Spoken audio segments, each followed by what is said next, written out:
Feel it, Lack going across, is able to get it back inside the hammerhead zone, and dunks Dark, who sends it to the opposite side. Cheesecake can't beat that. Dark going for it. Lack went for boost, and Dark is able to get it around Lack and cuts this lead in half just before halftime. Good placement there by Oblivion. Lack just too slow going. But he wants it, and that ball does not want to go in. Now Bondo has a counterattack. He's sending it. Water Dragon trying to race. Bondo dunking him, and what a way for the first goal to go in. Lasagna only 19 seconds in. Hydra should have got it, but that goal said no. And then the only place Water Dragon could have possibly put it, Bondo fighting hard to make it happen. A double Jimbo will give Crusher all the time in the world to take control of this ball and get boost. That was very dicey, Lasagna. Very dicey. Yeah. But somehow the is it in? Griffins managed to hang on. And they will win in overtime, taking it to game 4.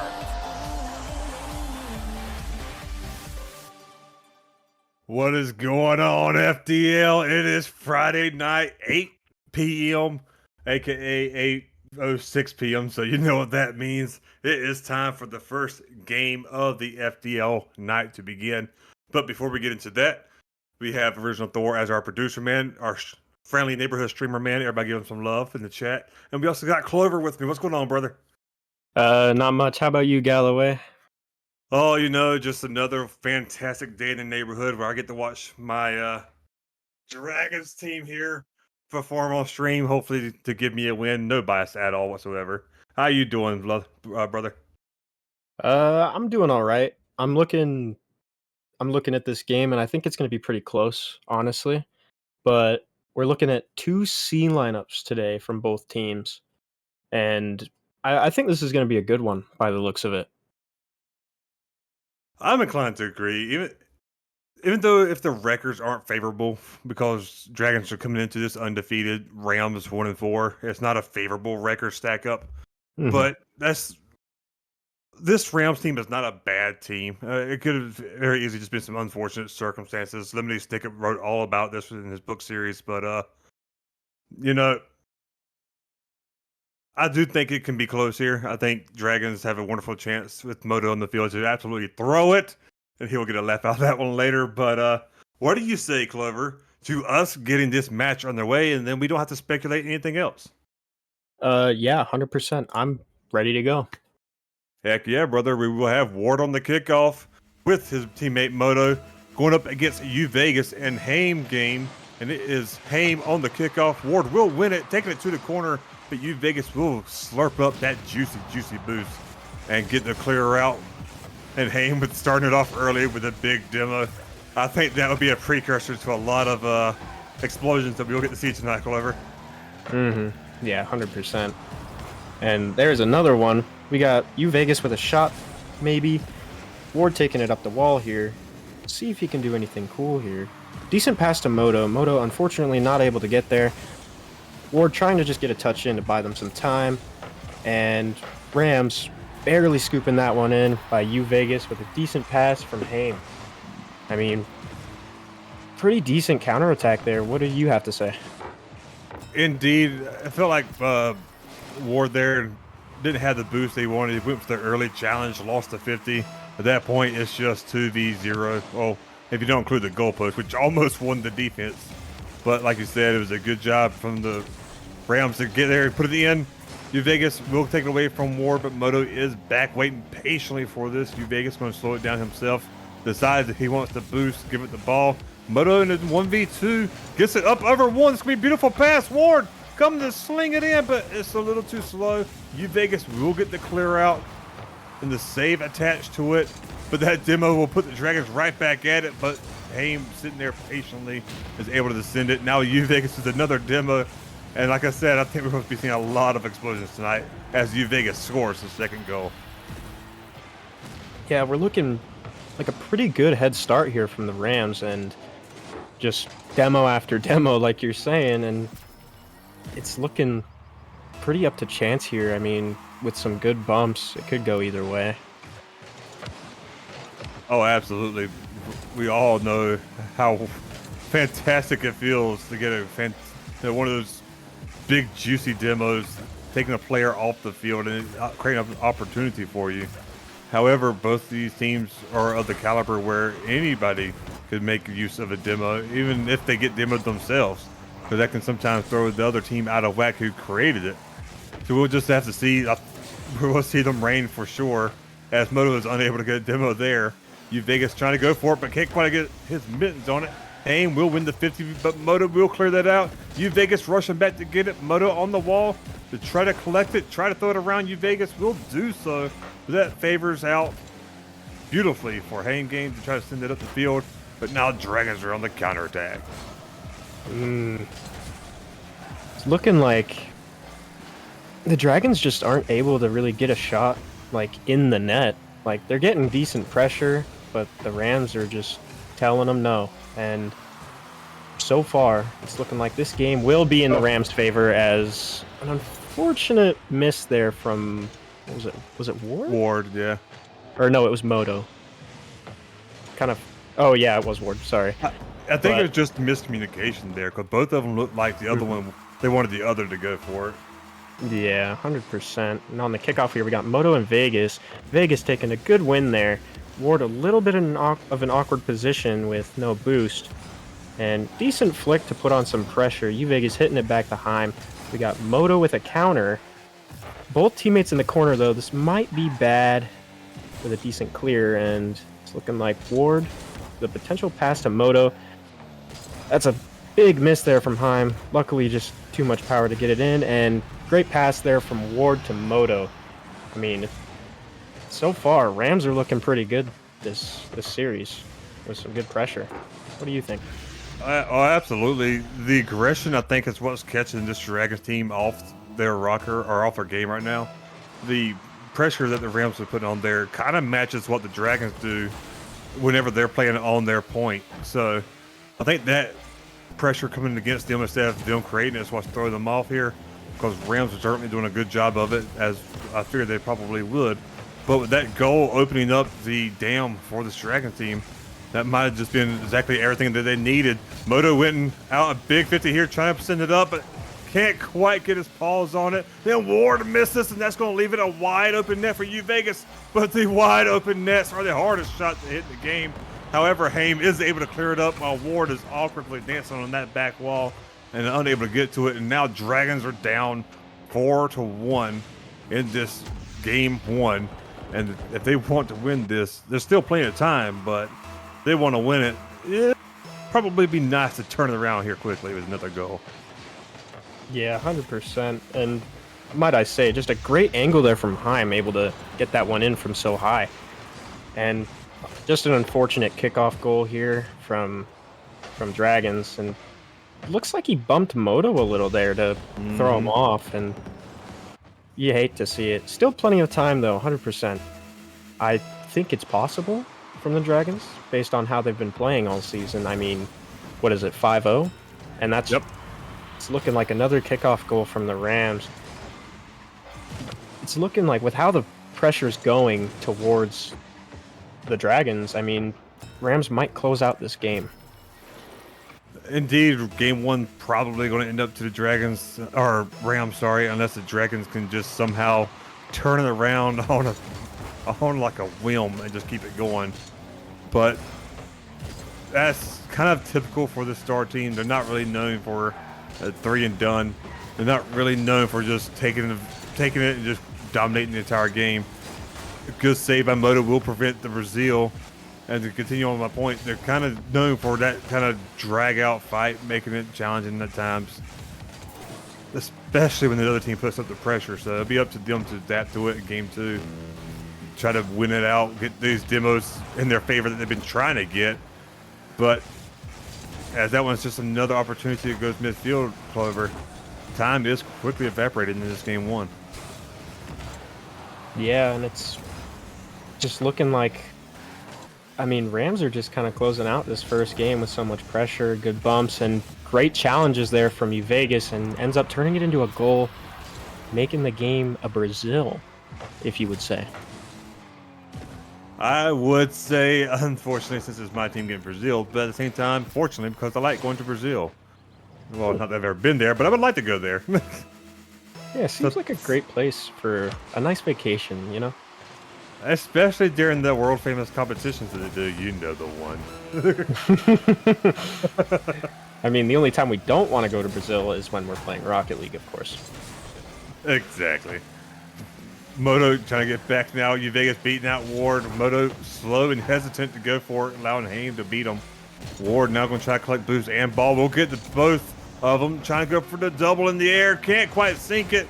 Moto can't quite get there before Vegas can clear it out. And it looks like this game one will end in Brazil in the end. But there's still time for it to go, but nobody there to push it. Game one going to the Rams.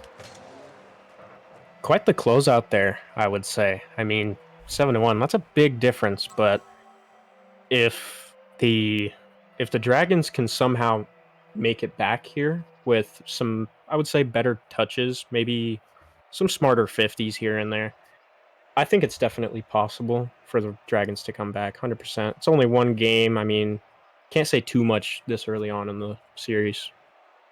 Yeah, especially when we haven't really seen the Dragons pull out their typical gameplay. It really caught them off guard early game of them just being slower because they weren't expecting the pressure from this Rams team. Which, now that they're ready for it, now that they know it's there, especially with the demo plays and bumps as well, I think we'll see a new Dragons team. Hopefully for them, if they want to make it a competitive series and not get swept. But I think it'll be a much closer game this time around, especially with both teams being familiar with how each one's played. But the fresh 5 minutes on the clock would definitely tell us a story. Yeah, 100%. And let's get started on this next game, shall we? We shall do as the players are loading up. Clover, I want to get a big prediction from you. What do you think this game score is going to be? Not a winner. Just what do you think the final score is going to be? I'm thinking 5-2. Something's just telling me 5-2. But great kickoff goal there from Vegas. Reading the cheat. I mean, that's a good play there from the Rams. It looks like Haim might have delayed his kickoff a little bit there, and we're going to see another head-to-head with Haim and Moto. Looking like the Rams are winning this one. Might be a shot. Barely off the crossbar, and Haim with a 50. And oh my, that's a great pass there from Vegas to Haim off the backboard there, and great read. I mean, that's crazy. I mean, it doesn't look like Haim really, scored it. You know what I mean? But yeah, I'm not sure how much of that was intentionally set up to how much of that. Oh, hey, I'm here. This works. But now the awkward defense again in front of the Dragons will be, of course, awkward as I said. Now both Dragons fighting each other, trying to get this ball. Ward with no boost will not be able to succeed. That's where that communication, once again, I feel like suffered for the Dragons. Moto could have called him off saying, hey, look, I got boost. Ward saying, or knowing he doesn't have it, he's going to go for it because he's there for it in front. He knows he can. But without that call off, is with no boost, just going to be in the way. It really just feels like this Dragons team is playing a little bit timidly and then just kind of reacting in a flustered manner, kind of rushing things. But that's going to be a great save. Vegas with a beautiful shot. Ward now trying to clear it out. Vegas going to try to put it back in. But Moto will be... No, Ward, sorry. Will try to put it on the backboard. Haim going for a 50, gets the save. Moto up. Shot on target. What a great save by Vegas, Clover. Yeah, 100%. And then, unfortunately, it's just not enough there from Haim to get that one out of there. And Ward's just there waiting for the counter after his first touch. I mean, great patience there from Ward, even with no boost. Not going for the mids or anything. I mean, that's some game sense. Indeed. And that will open it up for the Dragons, who definitely needed to score one here early in game two to try to stop that kind of momentum from game one from continuing. But Ward now going to try to pressure it. Doesn't get the touch he wants as strong, but he will turn back into it. Gets a bump, which will allow Moto to get control of this, but he will get challenged by Haim. Vegas with no boost will go for the corner and the ball, getting both. Ward getting the demo, however. Vegas getting the demo. This is going to make things very awkward for Moto, who is able to get the save. and try to go for the counterattack. Want to take it up into the air, getting the dribble going, trying to take it up over you Vegas. Can't get it past Haim, however, and Ward will now try to do the same thing. Yeah, and it's looking like just mostly unfortunate for the Dragons so far this game. I mean, the Rams are really giving them a show and taking some great challenges, great 50s, holding possession, and the Dragons just aren't playing up to it quite. I think they can do a lot better here. 100%. What are you thinking? Oh, absolutely. They do not look like the team that I've raised from young fledgling Dragons to where they are now. They look like they're just a little bit timid, a little bit not scared of how the other team's playing, but just they're not playing as smart as the Rams are right now, and that's what's really giving the Rams such a huge advantage. They're playing a lot smarter of a game. That's be a wonderful pass. Moto unable to hit the target, within it just barely wide. Third defender doing a lot of work, but it'll be a huge clear by Moto. Ward now in a 1v1. Haim, not quite the touch he wanted. Ward with all the time in the world to put this in, and he will do so to tie it up 2-2, just under 2 minutes remaining, Clover, and we have ourselves a new game. Yeah, 100%. It's looking like what you said. We're starting a brand new game with only 2 minutes left. And with how the pressure's going with both ways, we're looking close to even here, I would say. Just barely in the Rams' favor with I kind of want to say annoying they're playing. They're just on it always. And that's great save there from Moto. See a counterattack here from the Dragons, maybe? Indeed, Good control, and Moto with a beautiful air dribble there. Just able to keep that one glue-sticked, I would say. Indeed. That's really nice. Indeed, not only that, with the way he used his boost and control, made the defender thinking he didn't have as much because he wasn't using it as liberally. Waited until the last man jumped up to continue using that boost to pop it up around him. Beautiful control by Moto, but Haim will turn this one away from him. Ward now trying to take control of it into midfield. He'll go for the backboard pass. We'll get it off the neck. He goes for the double touch. Ward dunking it from above the goal to give the lead. And from where the Dragons were down 2-0, they are now up 4-2. Beautiful shot there from Ward. I mean, he's been playing great all season, if you've seen. And it's looking like this game might be turned around on how I thought it would be. I was telling you, my guy, we hadn't seen the Dragons really show up quite yet. They weren't in their element, but now that they're actually starting to get things rolling, we'll see them a lot more confident. See them try to go for a lot more stuff and actually make the touches that they're used to making. But it's still a good Rams team that's very challenging. Moto doing a good job making Haim awkward. Ward in the 1v1. We'll get it up around. Can't get the double, however, and that will barely go astray.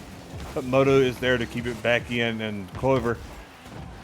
It's just been a beautiful turnaround from this Dragons team, and regardless of how this game ends up, Rams will definitely have to take into account this new Dragons team. Yeah, and I don't know if you're seeing it too, but it's looking like the Dragons switched their play style up a lot over this last couple minutes of the game. They're looking a lot more aggressive and making a lot better touches. I think it might be a brain game that they're trying to play. Yeah, because like I said, the Rams were playing a smarter game. That's what's giving them the advantage. Dragons are definitely playing a lot smarter now. They're slowing it down when they need to. They're playing it smart with the challenges and going for some good 50s. But right there is just a big boy play from Haim to get this in there. Round Ward. Vegas able to get in there to give them a fighting chance for a kickoff goal. 4-3 with 3 seconds remaining. Ward on the kickoff going against Vegas. We have the ball going in the favor of the Dragons, and that will kill the time if Haim cannot keep it up, if Vegas now can't. But a great pass from there will send it down. Dragons taking game 2 to tie the series up 1-1. Yeah, great performance there from the Dragons this game. Really turning it around there. And unfortunately, my prediction on 5-2 was wrong, which I'm not very happy about. But you were one off from both angles. yeah, it was close. but I'll take that. I'm proud of that. But we're looking at a great series here, pretty even, I would say, if you look at the scoreboard here. Oh, absolutely. Both of these teams identical with the scores on for the top player and the bottom player. Stats kind of very similar. 5 saves apiece. 10 shots for the Rams, 11 for the Dragons. Obviously, there's a 1 goal difference, but Hmm. the Rams had 100% goal participation, where the Dragons, those ones plays really started to come out and just open up the field for them. And that really helped the Dragons take it off. It'll be interesting to see what the Rams do to try to shut down that ones play, try to get on top of the person before he can control it more than likely if they can. And it'll Hmm. be interesting to see if the Dragons are able to pick apart that passing game that the Rams have. Yeah, and I'm kind of curious because the Rams were starting to come back there a bit at the end there. Um, it's looking like it might be pressure in their favor and potential open goal or open net from the Dragons, unfortunately, and Heim will just put that one right in. Indeed, Moto going up for a less than favorable 50 there as the last man. War, no chance to get all getting back. Just a great counter from the Rams team, and Rams up 1-0 this early. But we saw how quickly the Dragons were able to turn around and control that game too. Moto will get the boost. Well, have to slow down though. You basically going to make them be extra slow. Tries to get a pass off. That's going to be nice and a little bit cheeky. But Ward, being cheeky himself, will send it way past Haim. But Vegas will be back to take this out of the corner. Ward challenging, leaving Moto now by himself. But Moto waiting patiently, reading that just well. Ward wanted to be annoying, try to get some bumps, but now both Dragons are incredibly low on boost. Well, until Ward picks up the mid. But it's going to be a little bit dicey for the Dragons. Yeah, and with how this game's going, we're seeing a lot more touches from the Rams, sorry. And overall, this is looking pretty close. It's looking like they're not letting the Dragons really get a shot. And they're just trying to stay out of the way of every play they make. And like I said, it looks like they're going to go for the not let the Dragons really get a chance to set up before they can take any control of it. Just put a ball or a car on them, I should say. And just instant challenge, like right there. Moto not letting him get that chance to even try to set up. And then another bump on the man who took it, Ward. This Rams really is starting to go into an aggressive game, which really worked for them in game 1. Try to prevent this Dragons from setting up. However, Dragons playing a little bit better. Ward almost a great shot, but Vegas saving it. Moto getting around 1, but not the second. And Rounds really putting up a very sturdy defense right now, and Dragons going to still fight for that first goal. Yeah, and the Dragons are really trying to do everything they can here to tie up the game as soon as possible. But the Rams are just trying to be as annoying as possible as well. And with how it's going, who knows? It could go either way.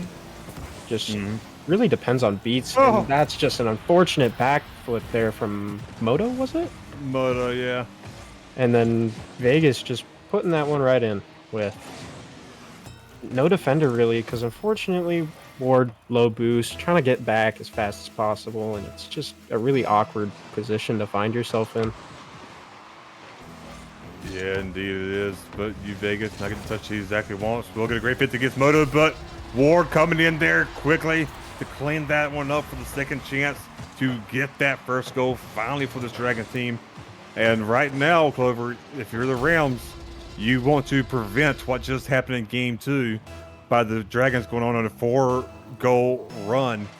You're desperately going to try to fight them off, get some demos, get control, to prevent any control from them. Not letting them score that second one, but Moto pushing in early. Going to get another pass up that will go over the goal. Ward having to back off and got bumped up the corner, I think, if I'm not mistaken. But will bump. I believe it was Vegas. It was Vegas low boost. Will not be able to challenge Moto here. Moto himself losing the boost, passes it out to Ward. Ward throwing it in, and we have a tied game. Starting to look very reminiscent of game 2. Yeah, 100%. The Dragons are starting to come back here. It's almost like they're trying to give them a chance, but unfortunate pass there from Heim. You really hate to see it, Galloway. Absolutely, and you know that would just be absolutely devastating to their mentality if Moto fell in front of that shot by accident. He has zero boost with nothing he could do about it. But that's just going to be a great shot, make an awkward save by U Vegas, or a great shot by U Vegas making that into an awkward save from this Dragon team, and then him falling in front of it to set him up to let them score that third goal to regain the lead, already ensuring what happened in game 2 won't happen here. So now Dragon's got to restart that offensive economy. We'll see if they can do it with U Vegas trying to center it. Looking like the Rams just want their goal back for that unfortunate pass. And they kind of did the same thing here for that the Dragons did, you know, passing it out, but just on a mistaken touch. I mean, not much you can do about it. But Ward here with a potential shot or pass. Time blocking that one. Moto trying to look for the sidewall, can't find it. And unfortunate double commit leads to a goal by Vegas. Indeed, I think Moto really wanted to tie it up quickly, but with the boost that he had no business going up for that. That was Moto prematurely jumping instead of rotating back as he should in that situation. Once Ward misses that double touch, he needs to rotate.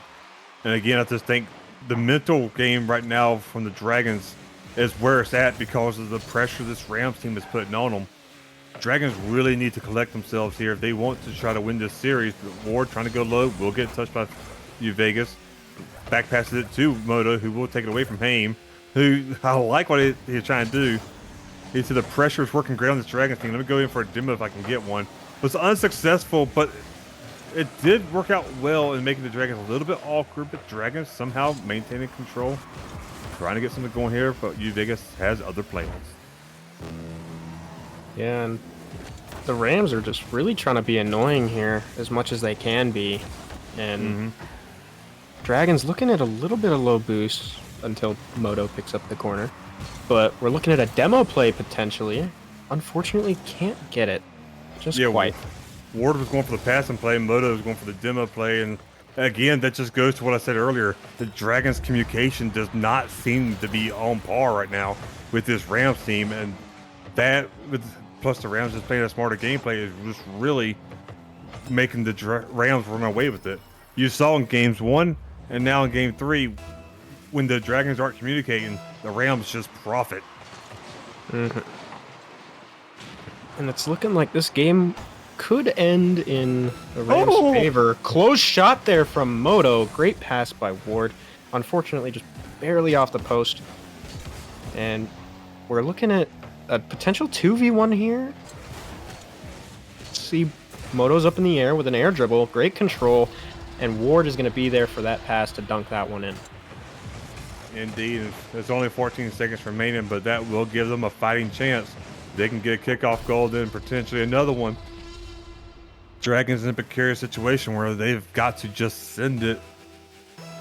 But like I said, 14 seconds left. Kickoff is a dead stalemate into the center. Haim getting the boost, but seeing Moto wide, can't really clear it. But U Vegas will get the big bang that's needed in the top over Moto, and that will be game 3. Going to the Rams. The only question now, Clover, is what the final score will be. You talking about final score for this game? Yeah. Or for this game? Will there be another goal, or will it just end up at 6-3? I mean, with how the last game went at 0 seconds, it's looking like this is probably going to end here. And there it is for you. Rams taking game 3 with 3-6.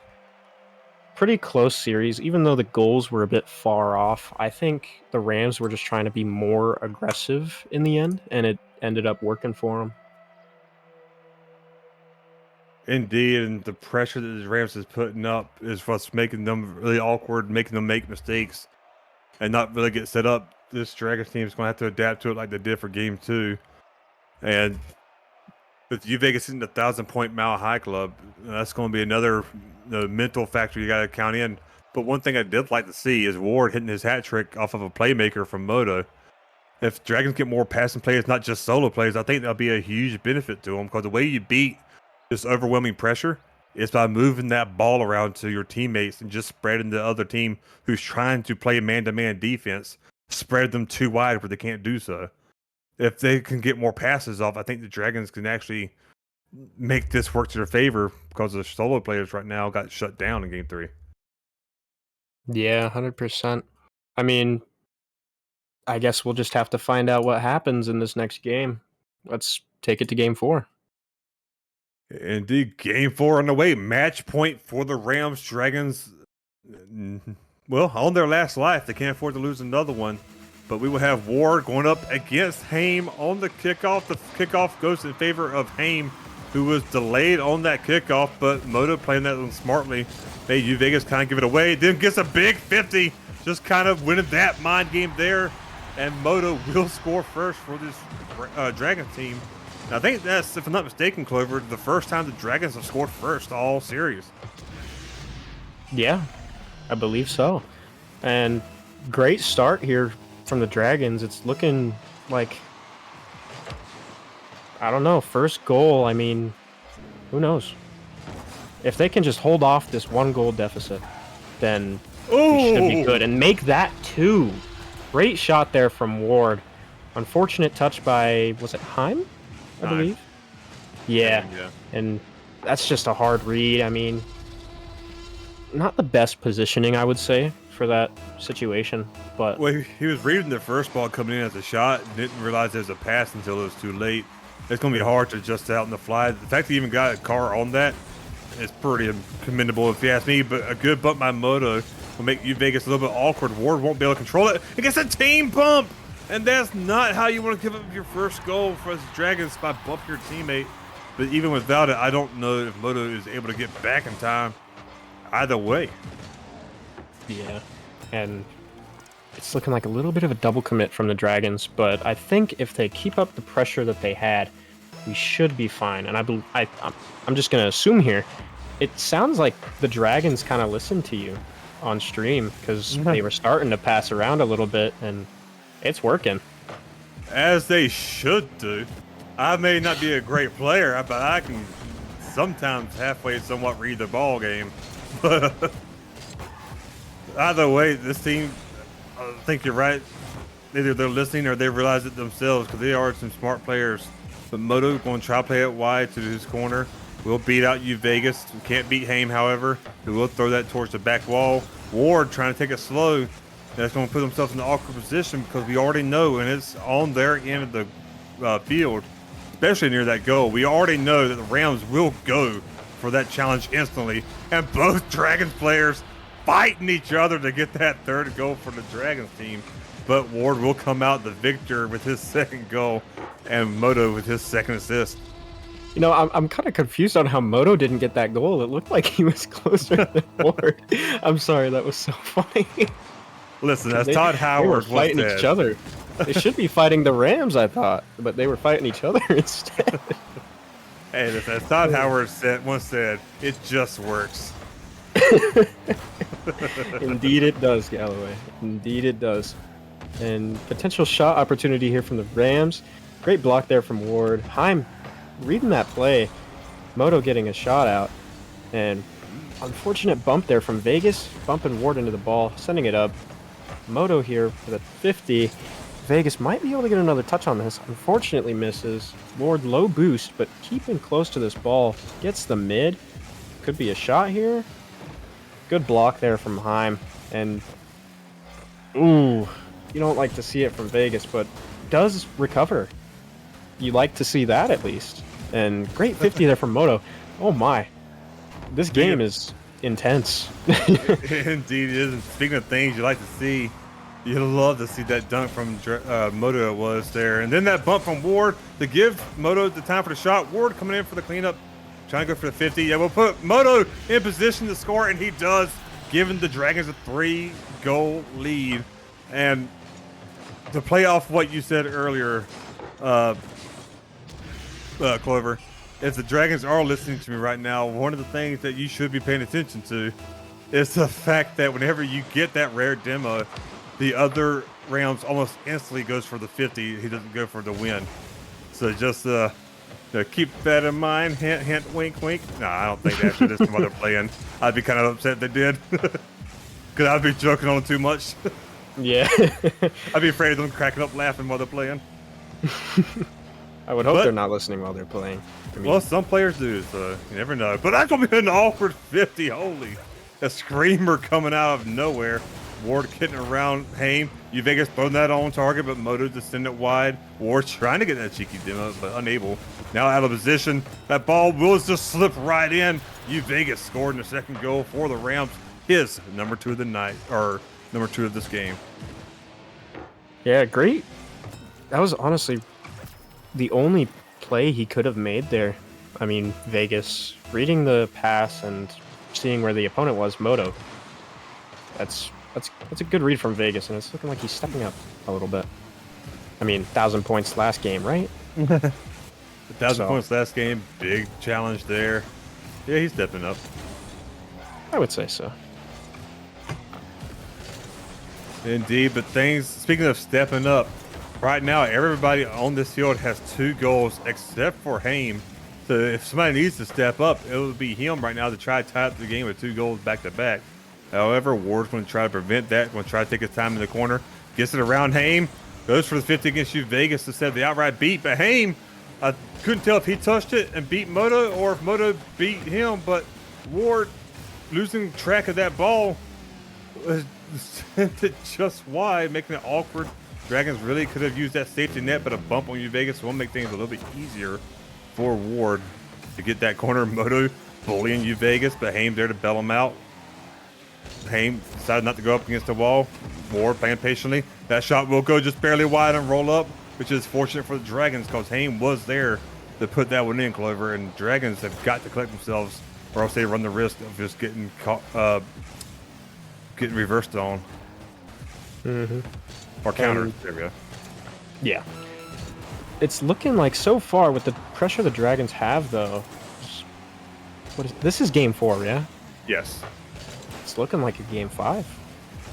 It looks like it is, especially if the Dragons just keep these slow plays on the Ram side. But with that right there, it's going to open it up with a extra safety net of 3. Now 5-2. Your prediction last game. If only you guessed it this time, nerd. Yeah. And it looks almost certain that the Dragons will take game 4. Like you said, force out game 5.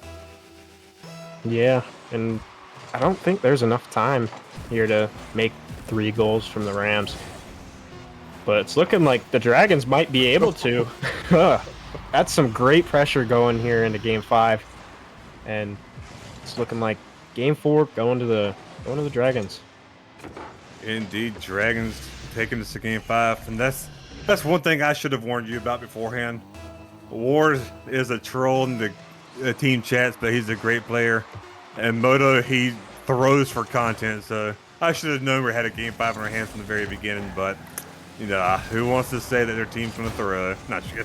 Moto trying to get one more for the road and is able to do so. One more for the record books, for the stats at home, and for this statistics team to be happy about. Game 4 going to the Dragons, forcing out game 5.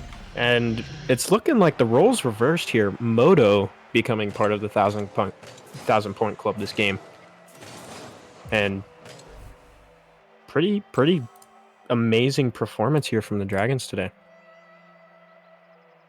Indeed, Dragons, like I said, with Moto getting the 1,000 point club, the difference here from the last time where Vegas had it is that Ward is at 800 points, whereas Haim was at 500 whenever it happened. So Dragons just all in all played a lot better this time around, almost 100 goal participation, with both players having 3 assists apiece. Just the pressure, the speed, and all that was so much better from the Dragons. If they can keep this up going into games 5, watch those miscommunications and continue to watch those double commits, I think they can win this one here and close it out. But Rams are definitely not going to make it easy. They're going to definitely keep playing that aggressive game, Clover. And I would not be surprised if we start seeing a lot more explosions like we did in game 1. Yeah, and with how the Dragons closed out this game, I think they have some pretty decent pressure going into game 5. So this could be close. I'm going to take my gamble here and say, in Dragons' favor, it's going to be 4-3. Well, I certainly like that one, but I'd rather not have a heart attack and be on the edge of my seat the entire game. I'd rather be like 5-3. Yeah, fair but enough. but then again, I'd just take the win. I'd be happy as a GM.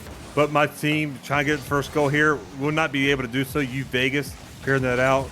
Payne trying to pass it to U Vegas, but U Vegas with no boost will leave things incredibly awkward for this Rams team.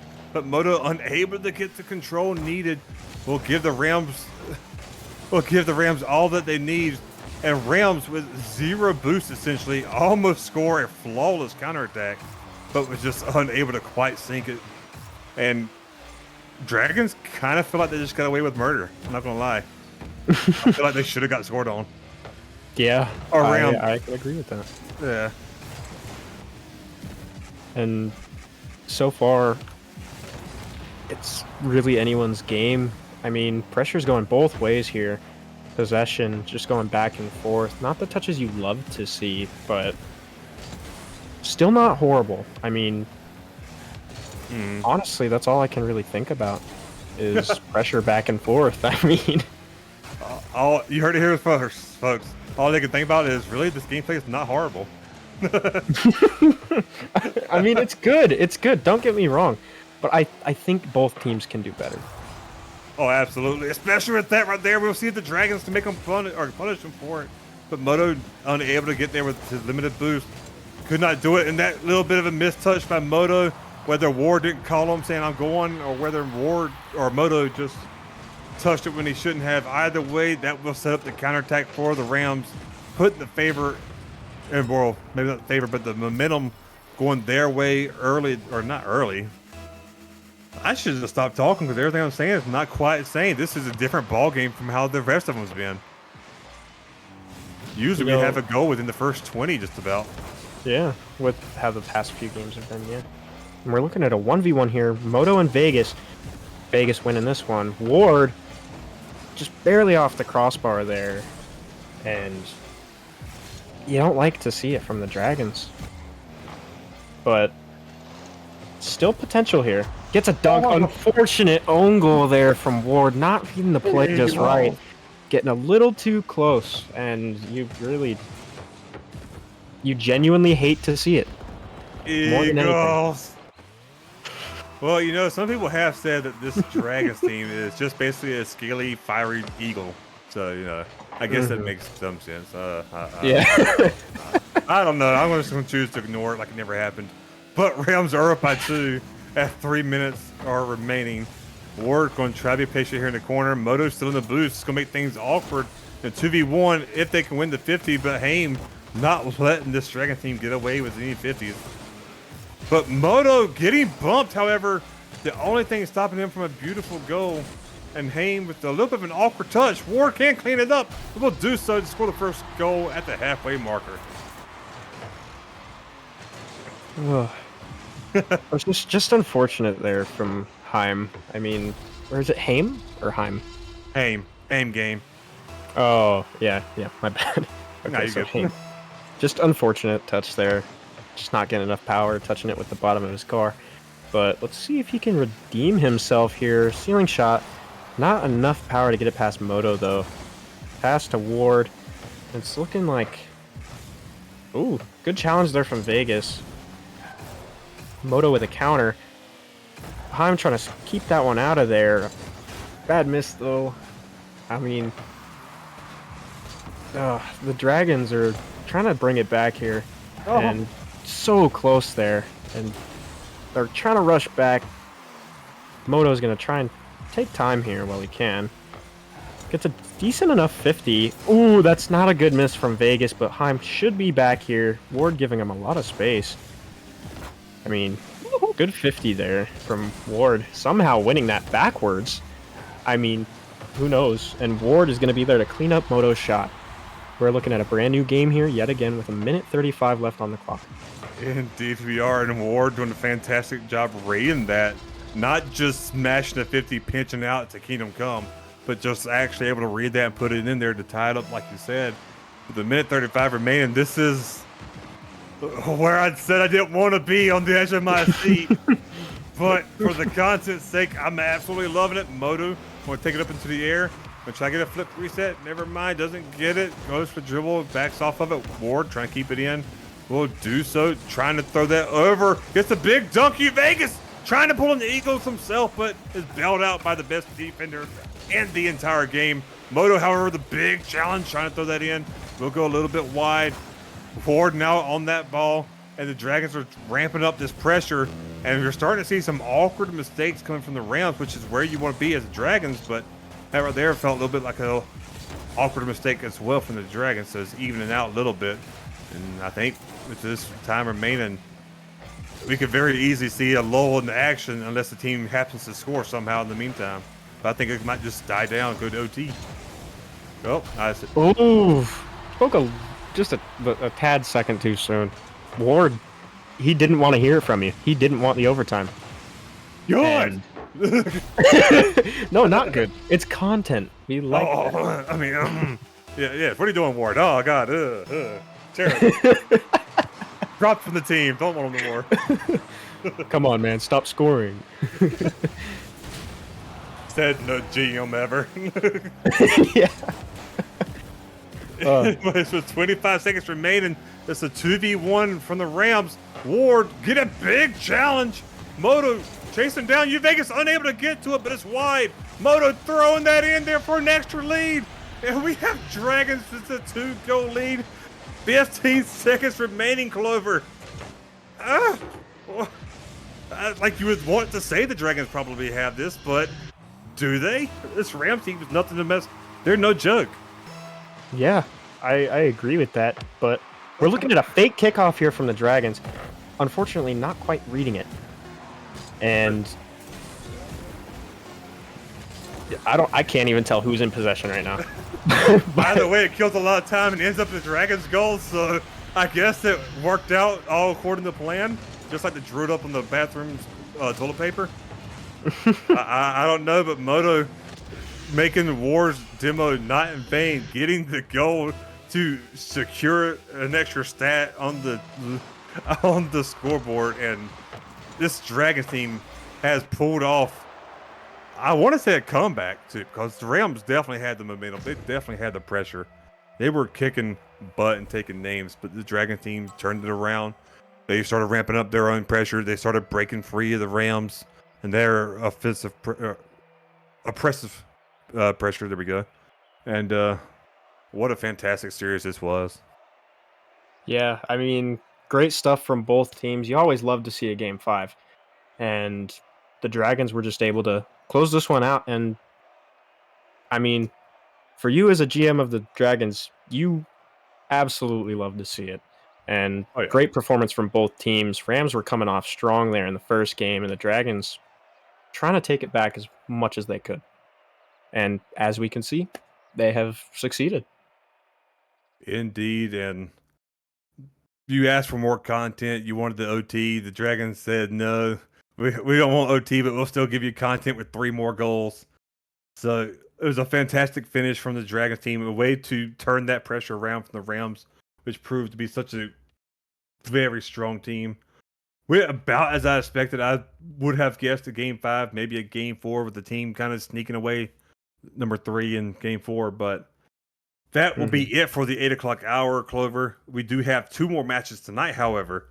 We have the Elite League coming up at 9 with Unicorns and Huskies. And at 10, we have what some people refer to as the best league of Origin with Lobsters, Vipers. You're not going to want to miss it. Come back. We'll be back in about 5 to 10 minutes.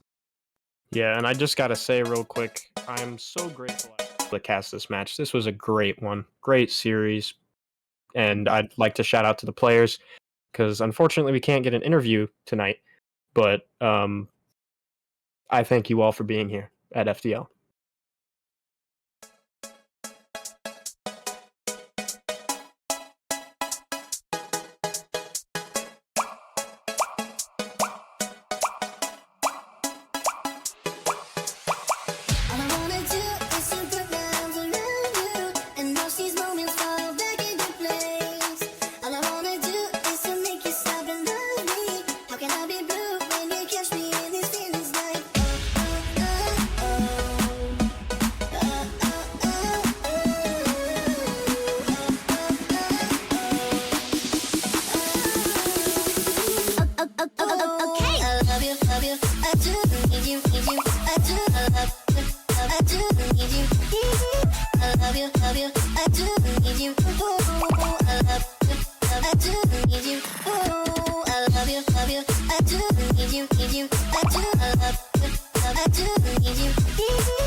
Me down, had me feeling alone.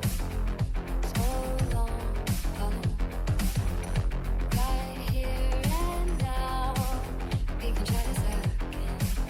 If you're in, I found a city, but I need to be free. Fell from my past, was not too bad. I'm holding back, I've made up my mind. Seeing what's next time, not sure what I'll find. Holding the key firmly in my hands. I'm looking for, I know your eyes. And this is it, I have nothing to lose. Now is the right time, I'm making my move. I wanna hide down. You can't bring me down. I wanna hide down.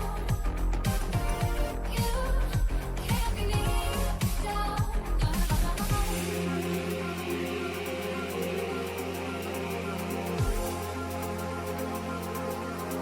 Wait for it. Wait for it. Here it comes. Almost there. Come on.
Good evening, FDL. Welcome to our 9 o'clock stream with Elite Huskies versus Unicorns. We're looking at a pretty good matchup here today, and I think this is going to be a great game. What do you have to say, Professor Freak? This is an interesting point in the season. Excited to be here casting this elite matchup. Both of these teams sitting second in their respective conferences, so a really important match for them to win. Could potentially, with the right win-loss differential, push them up into the first spot. So this game really matters a lot to both teams. So I'm really excited for it. I say we should get these players into it. Although it looks like Caden just popped out again. Let me just check on that really quick. All right, he's back. So we will let these players know to get in. And yeah, any predictions on this one, Clover? It's a little biased, but I'm a Unicorns fan personally, and I feel like it might be in their direction with how every league of Unicorns has been performing this season. They do have a strong franchise, and my kids do love unicorns, so that is a solid choice. And we're seeing a pretty early goal here by Tech with a good pass beating one, demoing the other from Caden. I mean, great performance so far from the Unicorns. Let's give it some time and see what the Huskies have to say to that. Yeah, it was a solid goal and a quick strike. It's thrown me off a little bit having standard colors because the team with the pink cars is actually the Huskies. But yeah, a great goal to start that off.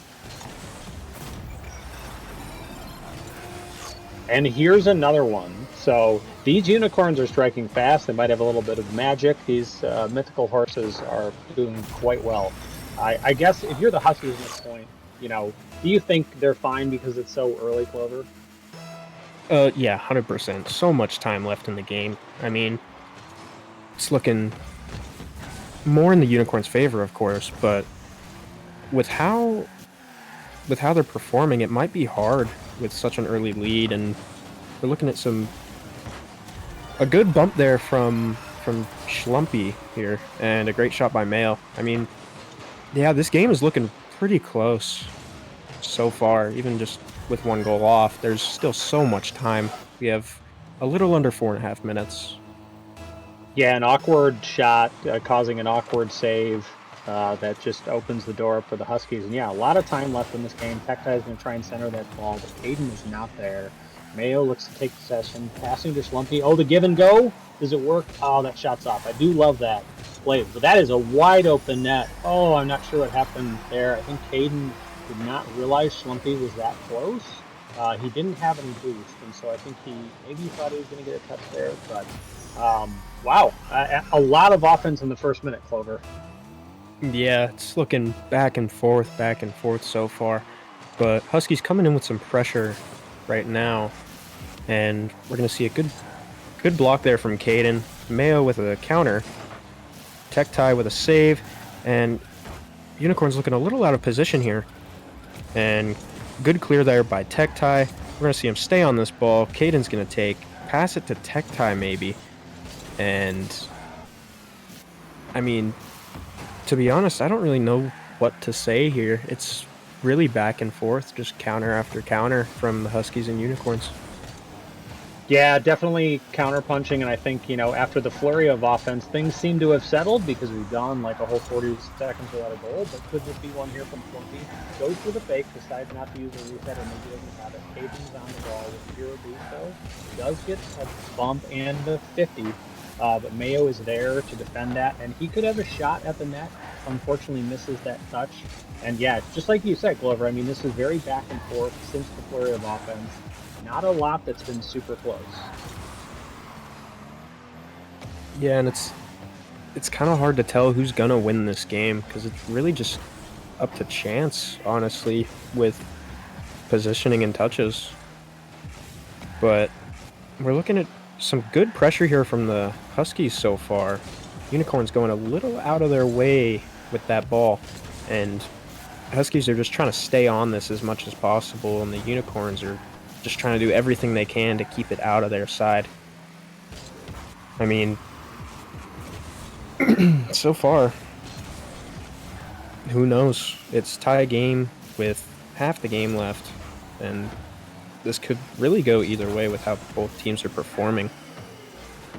Yeah, we're definitely seeing solid defense for both teams. Interesting note is that Mayo is actually a reserve player coming in for the Huskies. So, I don't think you'd know it based on how well they're playing thus far, but it can always be a factor. I mean, if the players have really good chemistry or if they haven't played together a lot. So it'll be interesting to see how that factors in.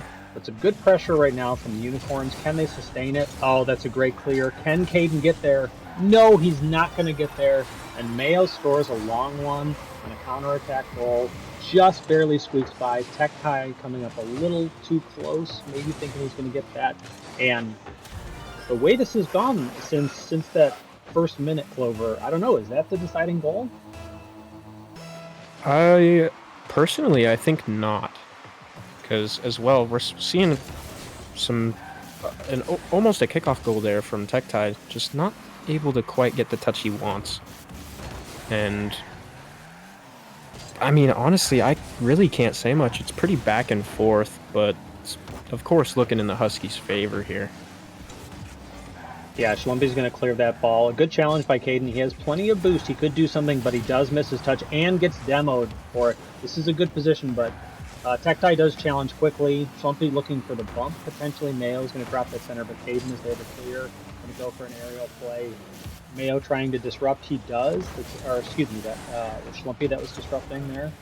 So pretty good defense there from the Huskies. And yeah, I think both teams, Clover, really improving significantly on the defensive end since the first minute.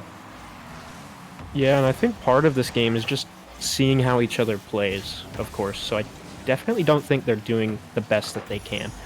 And quite an unfortunate touch there from Tech and barely putting that one in. Schlumpy, I mean, just you hate to see it. Yeah, that's a tough read. You don't know how the post. She can be a cruel mistress, and in that case, she was not very kind to Tech. But I do think the Unicorns have to watch. They are pushing forward really far offensively. That's 2 counterattack goals in a row by the Huskies, and if this keeps up, this could be a long series for them, or a short one if it goes too. Mm-hmm. And again, the Huskies are just, they know how to counterattack. They know how to bite back. And it's working pretty well for them. The Unicorns are just scrambling on defense a little bit there. And I'm pretty sure I'm pretty sure Caden was up expecting maybe a touch from Tech and just unfortunately got demoed and couldn't get the touch he wanted before that. And kickoff looking in the Huskies' favor here. Mayo's going to try and stay up on this one and get a pass to Schlumpy, looking like they're trying to go for a clip with how much time is left. And potential counterattack there from the Unicorns. Mayo's going to keep this one near him, try and get a clear out. And Mayo's going to stay with this one, get a flick. Caden with defense, and it's looking like that's game 1 to the Huskies. And even though the score was definitely different significantly, I would say, in a sense, it was a pretty close game overall. But the Huskies are just trying to do everything they can to keep the Unicorns out of possession, and when they counterattack as hard as possible. Yeah, the Huskies really ran away with that one at the end, and you notice the team plays, and there's a lot of instances where even earlier in the game they're looking for it. And if you think about it, I mean, the Unicorns scored both of their goals in the first 30 seconds of the game. So the Huskies really shut them out. So if they can play that level of defense, it's going to be a tough match for the Unicorns. How do you think the Unicorns should adjust after that game, Clover? I think just avoiding demos and bumps and trying to get touches that don't quite bang the ball away, and as well as they're challenging. I mean, as you could see, Tech kind of putting himself in a really bad spot going for the ball there instead of turning. It obviously resulted in a whole field's length goal. But I don't know. I think the Unicorns can definitely come back here. It's just one game. Yeah, hopefully they can shake that off. We've got Mayo and Tech-tie. Oh, actually, Mayo decides not to go for that, going for a little bit of a fake. We got Schlumpy with the ball on the wall. Gonna go for an aerial play, but does get challenged quickly. But Mayo is right there. A good falling distance by him, but Tech-tie is controlling that. Mayo challenging the zero boost. Schlumpy out at midfield should intercept this, going for the double off the wall, but Caden shuts that down. Mayo should control that. Andy gets it back, but Tech-tie lingering around midfield and is not able to have that shot saved. So I'm a little surprised this one went in. I thought Mayo had that one. Yeah, just an unfortunate miss there from the Huskies. It's looking like Mayo didn't flip the right way like he wanted to, but potential shot here from Unicorns. Mayo being able to get back to that one, takes the 100, trying to get a pass out to his teammate here, and unfortunately Schlumpy just leaving that one. Still a shot. Caden with a great save with low boost. Mayo's going to try and stay on this one for a counter maybe. Or wait, sorry, for a turnaround maybe. And Unicorns looking for a demo, barely finding it, and that's going to be a goal for the Unicorns. Again, within the first minute, Unicorns taking 2 goals, but if this is anything like Game 1, we're going to see the Huskies turn around here. Yeah, hopefully the Unicorns can sustain this offense longer, but I mean, great job by Tech-tie to be annoying there, bumping the opponent off, making that save hard. So I like what I'm seeing from the Unicorns right now. They have definitely been more aggressive. They have definitely been more physical. So can they sustain it, or will the Huskies adjust? A good save there from Mayo. Schlumpy's going to put that one down. I don't think it will squeak in. Tech-tie should be there. Mayo moves ahead to steal the boost, but Caden is there to follow it up. He should have another touch here. Going to try and put a center Tech-tie shot, but challenged by Schlumpy. And this could be a bit of an open net. Doesn't look like it. Mayo's going to try and read it. He does! What a shot!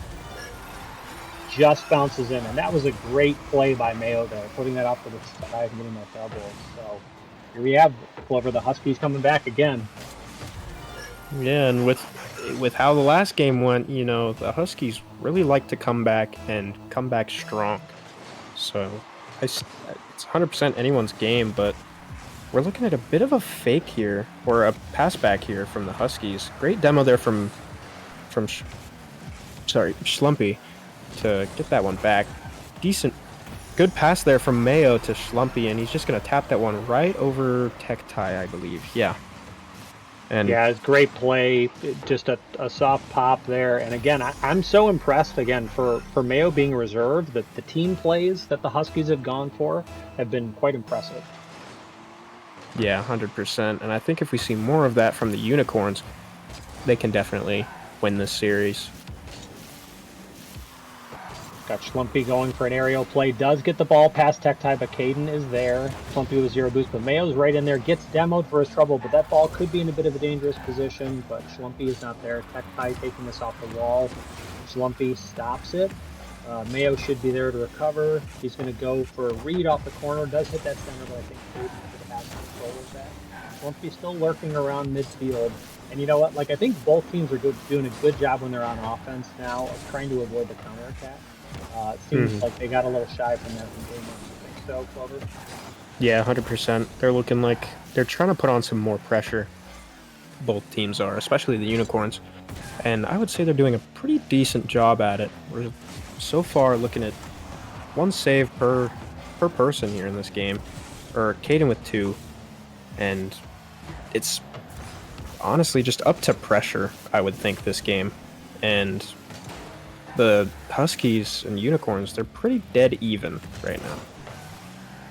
But Yeah, we're looking very, at very back and forth thus far. Kind of like game 1. I mean, we get to this 2-2, and then suddenly it's very close. Schlumpy almost gets that, but Mayo's not there to follow it. Caden's going to put it in the corner. Mayo trying to keep this in an awkward spot. With one more touch, I don't think Schlumpy could do anything with that, but he does control it. Going to try and go off the wall. This could be a dangerous spot. Maybe doesn't get the touch he wanted. Tech-tie is going to clear that. Mayo's not quite able to intercept it, and Caden is there.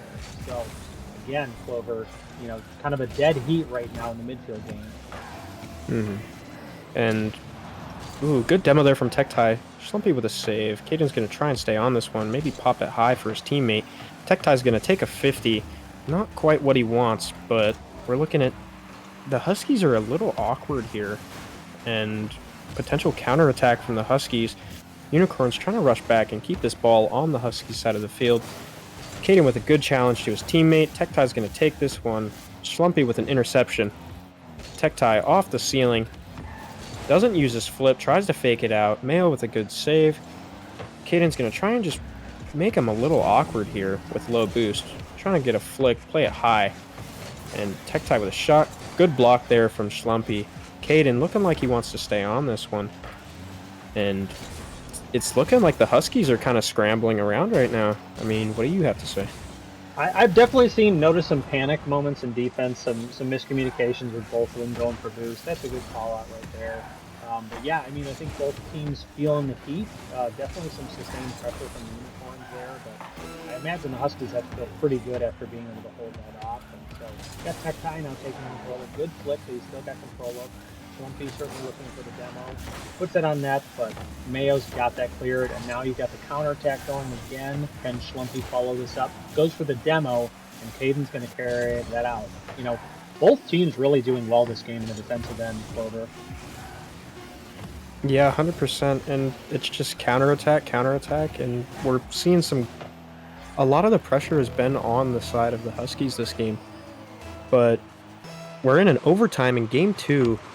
And we're looking at a kickoff win by the Huskies, looking like potential counter from Unicorns. The Huskies are throwing it right back, not really holding possession how they would want to. Caden, unfortunately, making a bad jump there, forcing Tektai in a weird spot. Not able to quite shoot it on target. Mayo's going to take this one up, see what he can do here. And not a whole lot. Good block there from Caden, but touches it a little too far out to the opponent there. And Schlumpy beating one. Caden's going to try and stick with this one, and Mayo with a not the best 50, but we've got a pretty easy save from Schlumpy. He's just going to try and pat that one up, but Tektai's there to block him off. Mayo's in a really awkward spot here. Schlumpy's able to pick it up for him, and Caden's trying to get a pass back to his teammate. Not quite enough. Good recovery from Caden, trying to stay on this ball for as long as possible, and good block from Schlumpy. Tektai with a potential open net. Unfortunately, his teammate couldn't get the bump, but does, and Caden is there to put that one in for Tektai. Yeah, very nice controlling the 50 here from Tektai. Mayo, unfortunately, has nowhere else to put that, and it goes right towards their net. And even if Schlumpy had been able to save that, I mean, Caden was making sure of that. So a nice Game 2 win in what was a very close game. Easily could have gone either way. I definitely think the Unicorns stepped it up, had more physical play. But again, wow, the difference in shots, 13-5, and then the difference in defense. The Huskies were playing a lot on defense that game, Clover. Mm-hmm. And as you can see by the scoreboard, I mean, 8 saves to 3. But the Unicorns are just coming back strong in this game too. And let's see. I really want to see how it goes in game 3 because pressure's going both ways right now. I mean, counter, and little bits of pressure here and there. And it's looking like the ball was in the Huskies' half of the field for a good portion of that game. I mean, both teams playing as best as they can. It could be anyone's game from what I'm seeing. Yeah, I feel like we didn't see as many of the team plays from the Huskies that game. They definitely had one that they got a goal off of, but weren't going for them as often. And maybe some of that's just feeling like they were pushed back into their net. But always curious to see how teams will adapt from that. Is this going to be sustained momentum now for the Unicorns, or are the Huskies going to turn it around? I guess we'll have to find out in this beautiful game 3. And we've got Tektai and Mayo Tektai. going for the kickoff. Looks like Caden should get there, but gets demoed for his trouble. Schlumpy's got 0 boost, but is going to pop that center. Mayo going for the shot just high, but great placement by Schlumpy, putting them in a very awkward spot. And surprisingly, the Huskies have scored first, Clover. I mean, that's a first, and with how the games are going, you still never know. Will the Unicorns bring it back? Let's see here. We've got Caden and Schlumpy on the kickoff. It's looking like the Huskies are winning this one, and trying to get a shot on, just not quite there. Caden with a good clear. Tektai's going to try and beat here. Gets it almost over Mayo. Caden's a little awkward here with no boost, but Mayo, unfortunately, throwing it away. Taking his boost, though, that could be huge for him. And it could be a game changer here. But Caden's able to get a reset and clear that one out.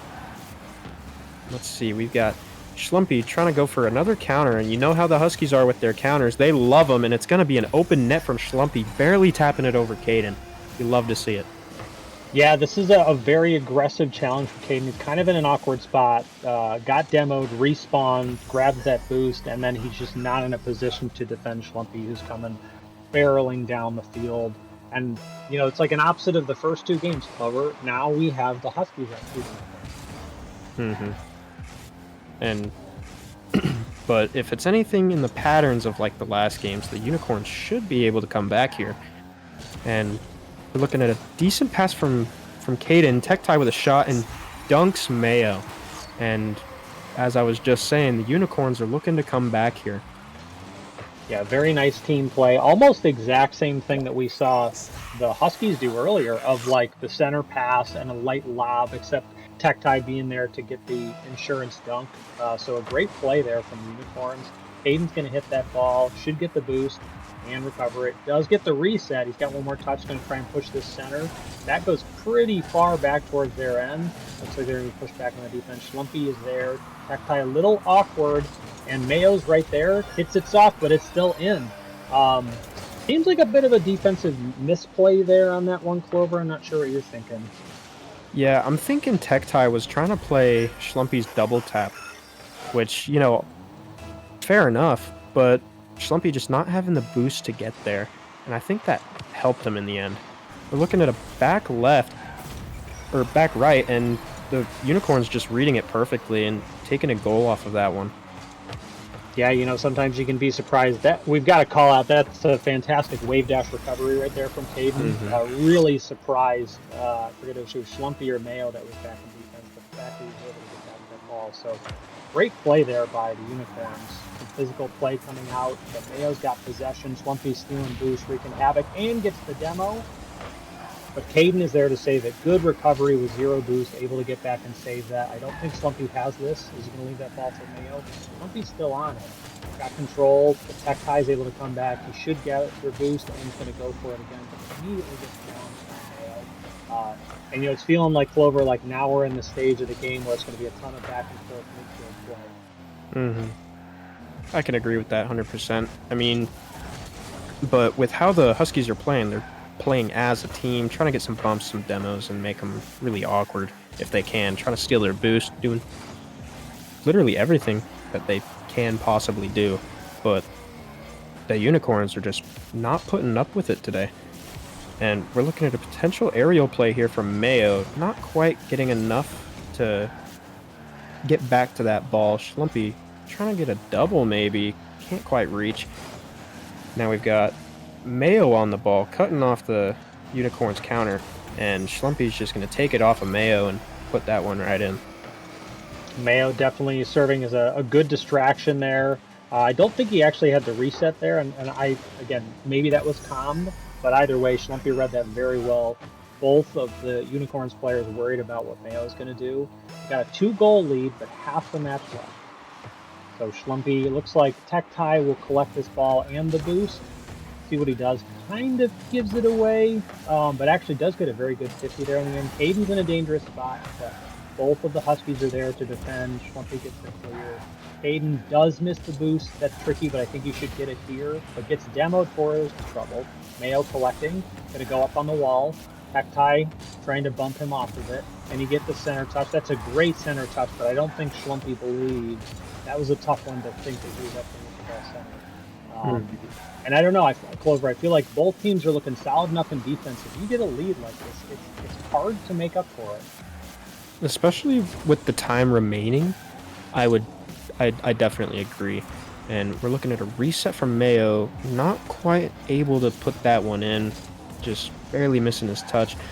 The Unicorns are a little bit of low boost here, but still trying to attack as much as they can. Maybe trying to confuse the Huskies, and a little bit of a dunk on the Unicorns to each other.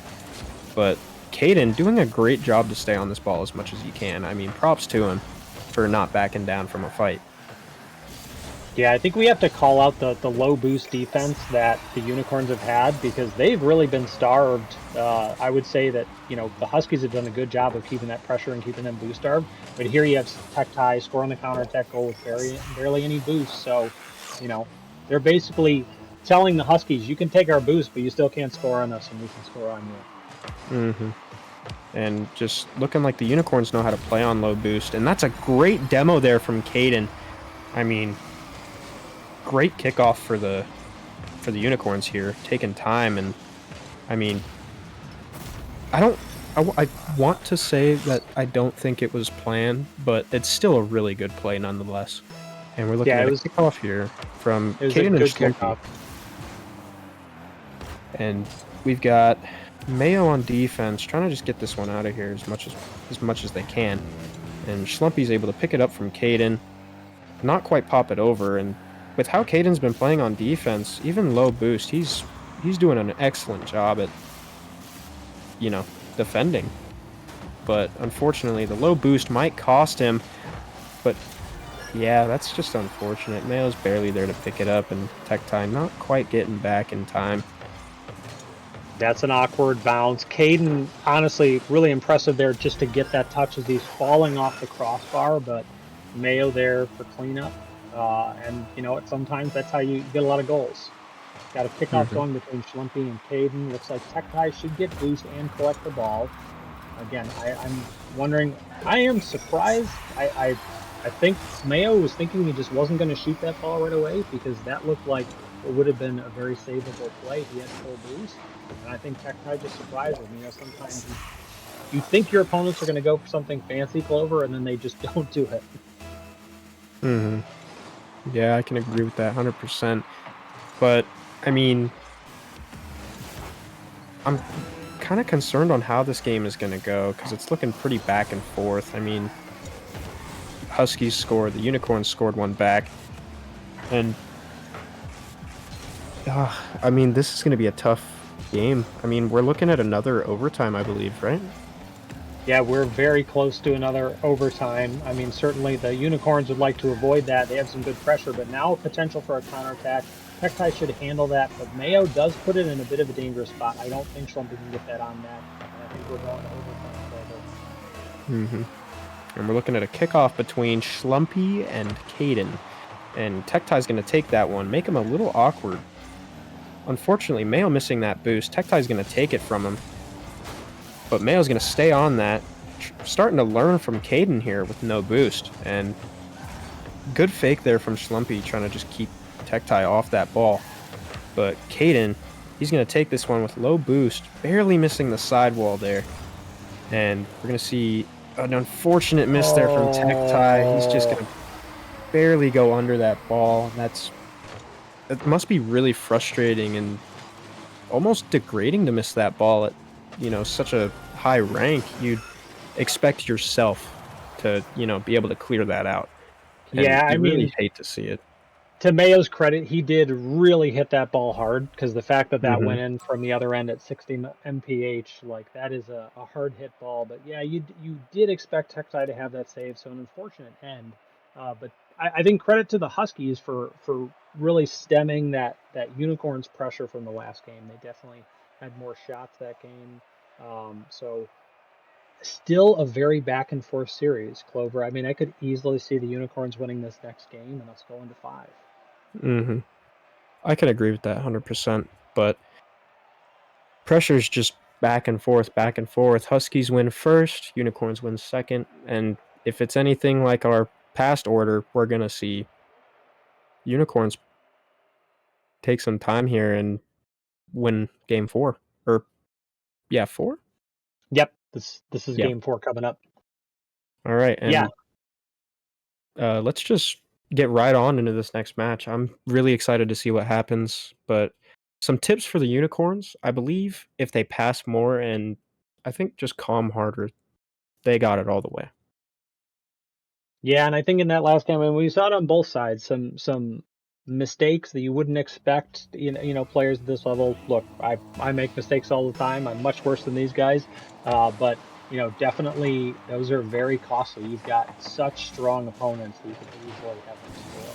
So So getting this game 4 kicked off. Mayo in a very favorable spot. All goes for the fake, but Caden handles that well, decides I'm just going to go for the ball. Tektai should have this cleared. Gets a nice clear. That is could go to Mayo, or excuse me, Caden. Caden gets a nice shot that's saved. Tektai is at mid, going to collect that. Just misses the boost. I know those painful boost pickups. You know, Clover, I swear, they need a boost pickup simulator.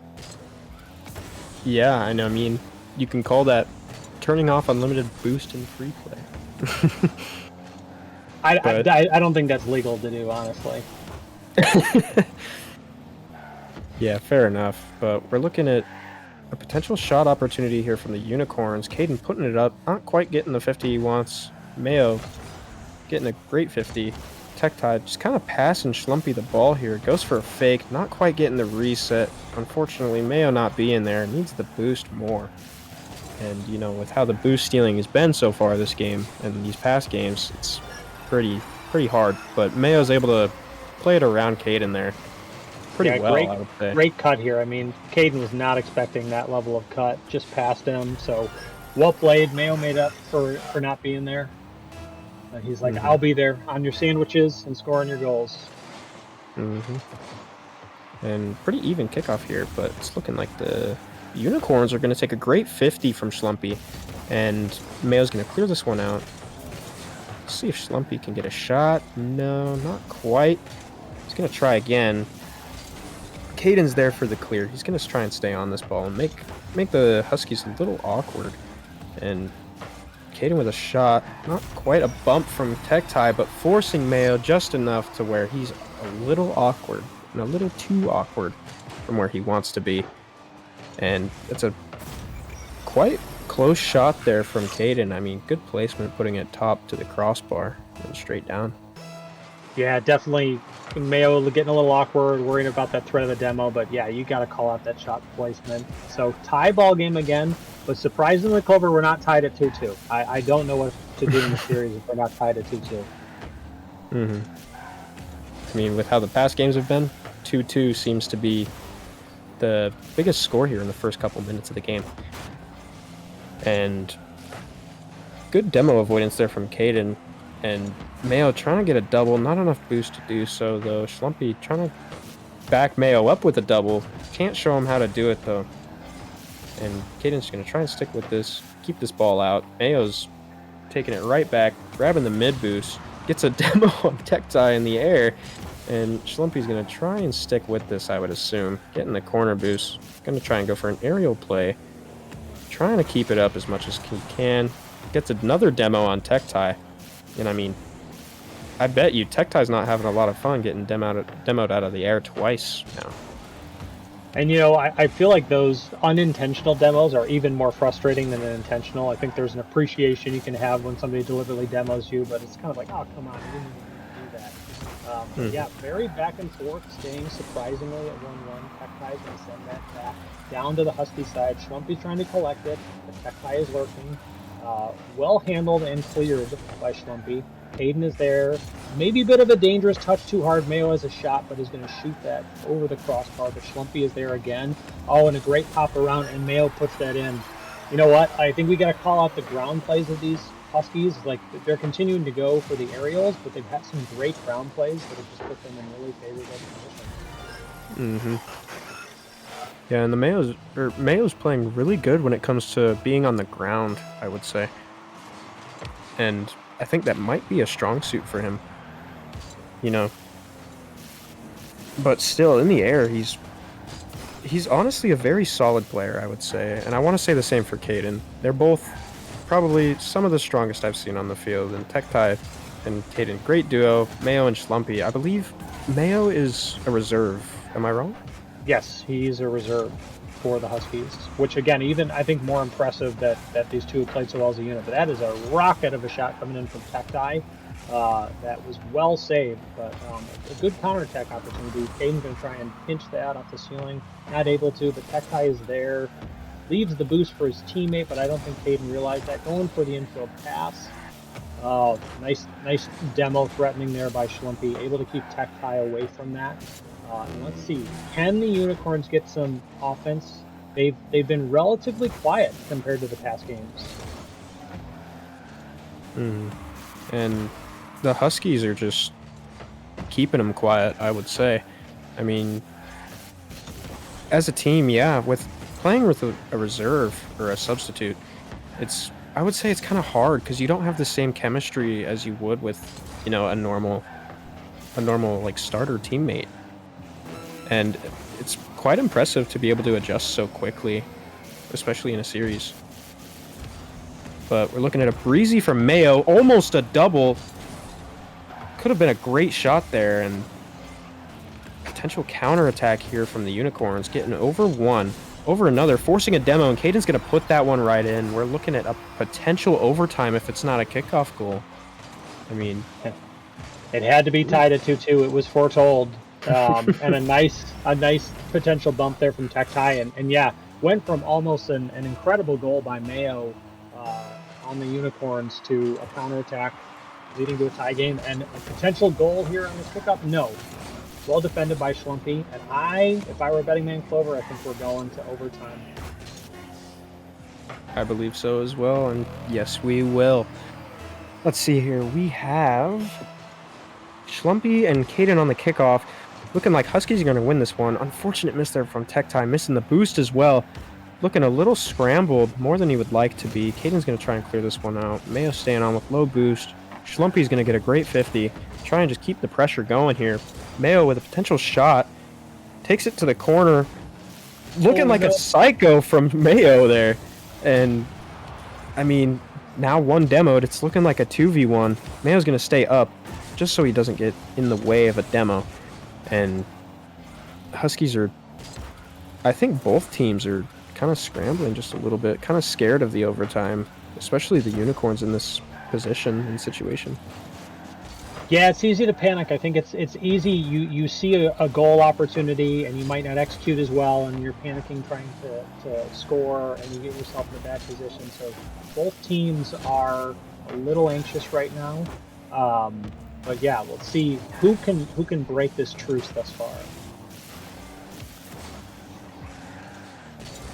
And Huskies trying to do what they can to get in the way of these Unicorns, and good demo there from the Unicorns, trying to just buy themselves some time if they can.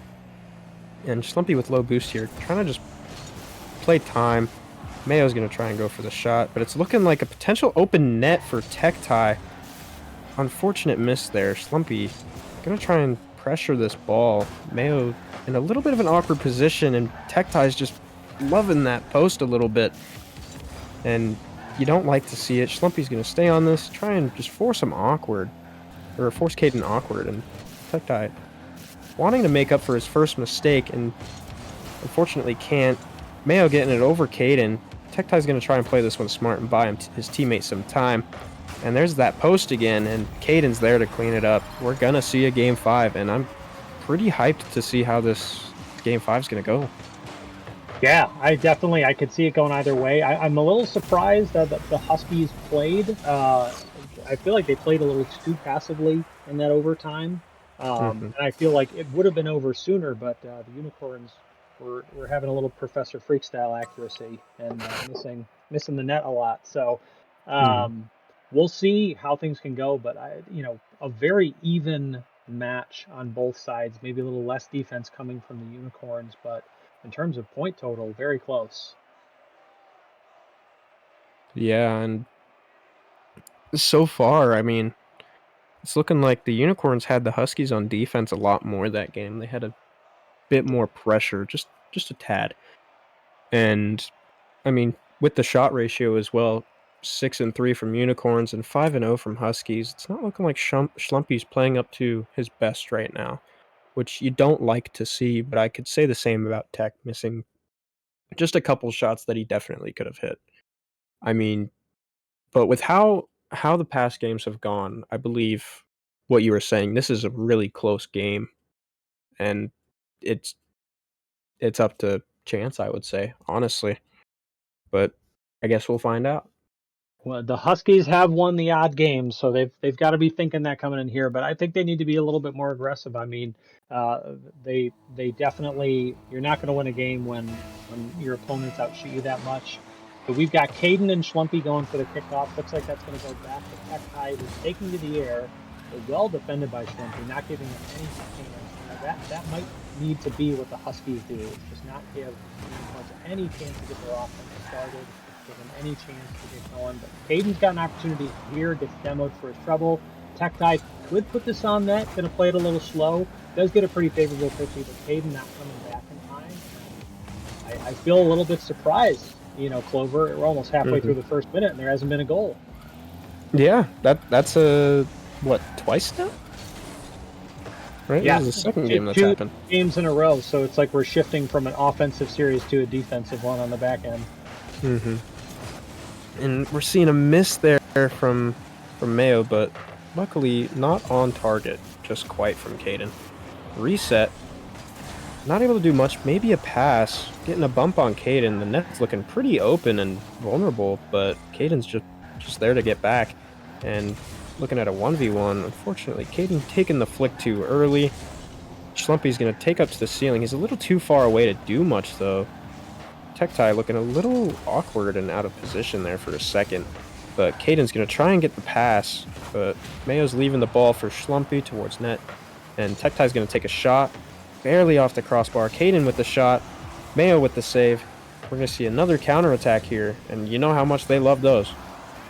Tektai with a great save, trying to keep this one out of their field. And Caden's going to try and hold possession here off his back wall. Tektai, he does not want the ball here. He's making hard touches. And we're looking again, a counterattack. I mean, it's just back and forth this game, and so far, it's pretty hard to tell. Schlumpy's going to get a flip reset over Tektai. And honestly, really good shot there from Schlumpy. Probably unexpected with how late it was. And good power, too. Yeah, Huskies opening up the scoring in Game 5 with a great goal. But agree with your assessment, Clover. I mean, both teams, I think they're just a little bit afraid of the counterattacks, but feel like you're seeing a lot of times the second person in offense is just not pushing as far up, so that they're ready to defend. Though, as I say that, Mayo pushes a little too far up, and I think he's going to get punished for it. And there we go. We don't have a lead for very long, and we're back to being tied at 1-1. Yeah, and I'm going to be honest, I want to see a Game 5 overtime. And with how the past games have gone so far, it's kind of hard to tell if there's going to be more goals scored. Especially being so scared, they're going to be a lot more defensive here in Game 5 instead of offensive. Trying to just play safe, I would say. Yeah, I'd agree. I think, as these series go on and it becomes do or die, it's very easy to get to a more defensive style. But there's Tektai with hardly any boost, and he's saying, I don't need to be defensive right now. I've got a good position on this. I've got enough boost to be able to score. Schlumpy probably not thinking he's able to get up and shoot that ball so fast, but Tektai is. And now we've got Unicorns to lead. We've got Caden and Schlumpy going for the kickoff. Interesting that, I feel with the Huskies, we've seen a lot of car changes. Schlumpy started out, I think, in the Octane. Mayo was in the Octane, then went to the Fennec, now is back to the Octane. So, you a fan of frequent car changes, Silver? I mean, I've used it myself in my own series, and it works for me. I mean, it obviously depends. Like, me personally, I'm basic. I switch between Octane and Fennec, and sometimes you see some random car changes, especially in the different leagues. It's really just up to the player, I would think. Yeah, personally, never been a big fan of it. Oh, that was a good opportunity from Mayo, just putting that ball high. I feel like the Huskies have had some good opportunities with their offense, but have just missed in terms of the execution. That can cost you a game, Clover. At this stage, you've got to execute on every opportunity. 100%, and you need to be able to stay consistent with your attacks as well. Like, I believe Mayo could have scored it, but just barely missing, and that's not what you like to see. And Mayo's gonna make up for it with a great Doomsy dish there. And like I said, this is looking pretty close and a lot of potential for an overtime from what I'm seeing. Yeah, both teams refusing to go down without a fight, and yeah, a great Doomsday dish. I'm honestly, that ball was centering so fast. I'm impressed he was able to catch back up to it and get it in. And so now we've got the Huskies controlling it on offense. I don't think Schlumpy had the reset there, but he's going to go for the bump. But again, Mayo's not rushing in. These teams are playing a little bit more cautious, maybe given a little too much time because we've seen what Tech can do with low boost. So just as you said, Clover, nobody wants to give up an easy counterattack goal. Yeah, 100%. I agree. But we're looking at bumps from both teams, which could lead to some goals potentially, and a little bit of a double commit there from the Unicorns. And I mean, I honestly can't tell who's winning and who's losing besides like the score. It's looking really close, just counter, counter. We're getting good bumps on each team. And so far, I couldn't place my bets on anyone. Oh, great save there from Tech in an awkward spot. Let's see if the Huskies are going to try and keep this attack up. Tech is going to hit it, maybe too far in front of him. Can Schlumpy follow this ball up? Can he end it before it's over? Does miss that, but Mayo is right there. Oh, that was very close. Whew. If you are the Unicorns, Clover, you are breathing a sigh of relief after that. Oh yeah, 100%. I would be so scared, but it's not looking good for Caden. He does get the touch he wants, but Schlumpy's there to cover it up. And Caden's just trying to play this one high and try and just get it around his opponents. And same goes for Tech here. And Schlumpy with not a lot of boost, but able to get it over Caden. Caden with a good save. Tech with a good touch out. Mayo is looking like he wants to stay in possession of this ball as much as he can. Unfortunately, not a good touch. But Schlumpy's there to clean it up for him. Tech with a save to his corner. And Schlumpy's going to play that one mid. Mayo not jumping, reading the play that Caden was going to beat him there. Mayo with a musty, and Tech with a good save there. Schlumpy has a potential aerial play here. Looking like he's going to bring it to the ground. Not the best 50 from Caden, though. Leaves Tech in quite an awkward spot. Schlumpy with a shot, barely off the post. Tech maybe a counterattack here. Not quite. Caden's going to be able to clean that up, though, and that's going to be Game 5 overtime, going to the Unicorns. And we're seeing it's looking like a little bit of toxicity here, maybe from the Unicorns, but let's just not talk about that. I'm interpreting it as a little playful after a good series, but a great win by the Unicorns. And you look at this, if you're the Huskies, you're like, man, they were so close. They had 2 open net opportunities that were just off. And you're just thinking, oh, if those had just been on balance a little bit differently. But credit to the Unicorns, they counterattacked really well, and 9 saves in that game. I'm not able to see on my screen, at least. I can look at what you all are seeing on stream, but a great series overall, Clover. I don't think you can really ask for anything better than that on a Friday night. Yeah, 100%. I mean, amazing defense and offense from the Unicorns here today. At first, I thought they were just going to clear it out. 2-0 in the first minute of the first game. I mean, great performance here, and you really do love to see it from the Elite League, especially with good defense, offense, and touches, possession. It's overall, I want to say, almost perfect. You really do love these games, and unfortunately, I don't think we do have time for an interview tonight, but I would like to thank the players and everyone here tonight, and if there's anything you have left to say, Freak, go for it.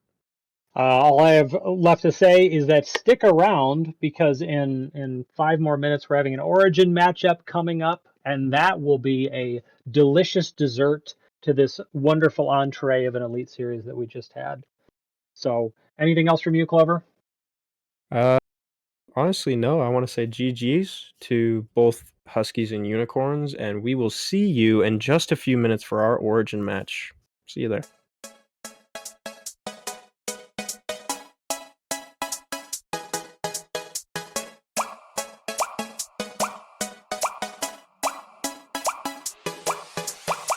All I wanna do is to put my arms around you and watch these moments fall back into place.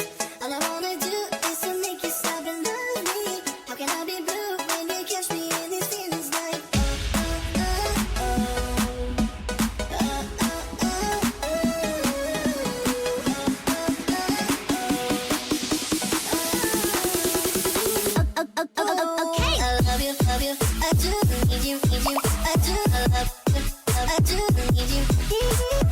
love you, I do need you. Ooh, I love you, I do need you. Ooh, I love you, I do need you, I do, I love you, I do need you.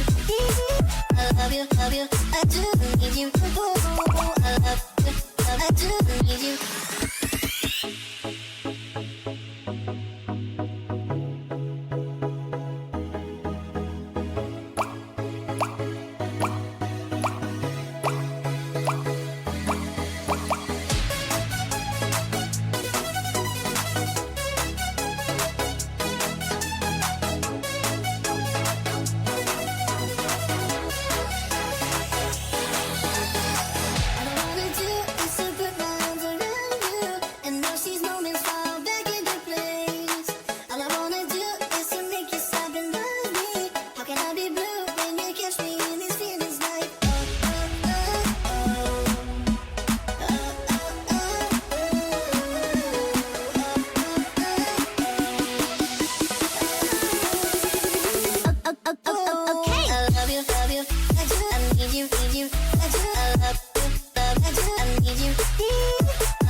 Almost there. Come on.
Good evening, FDL viewers. Welcome to our last match of the evening.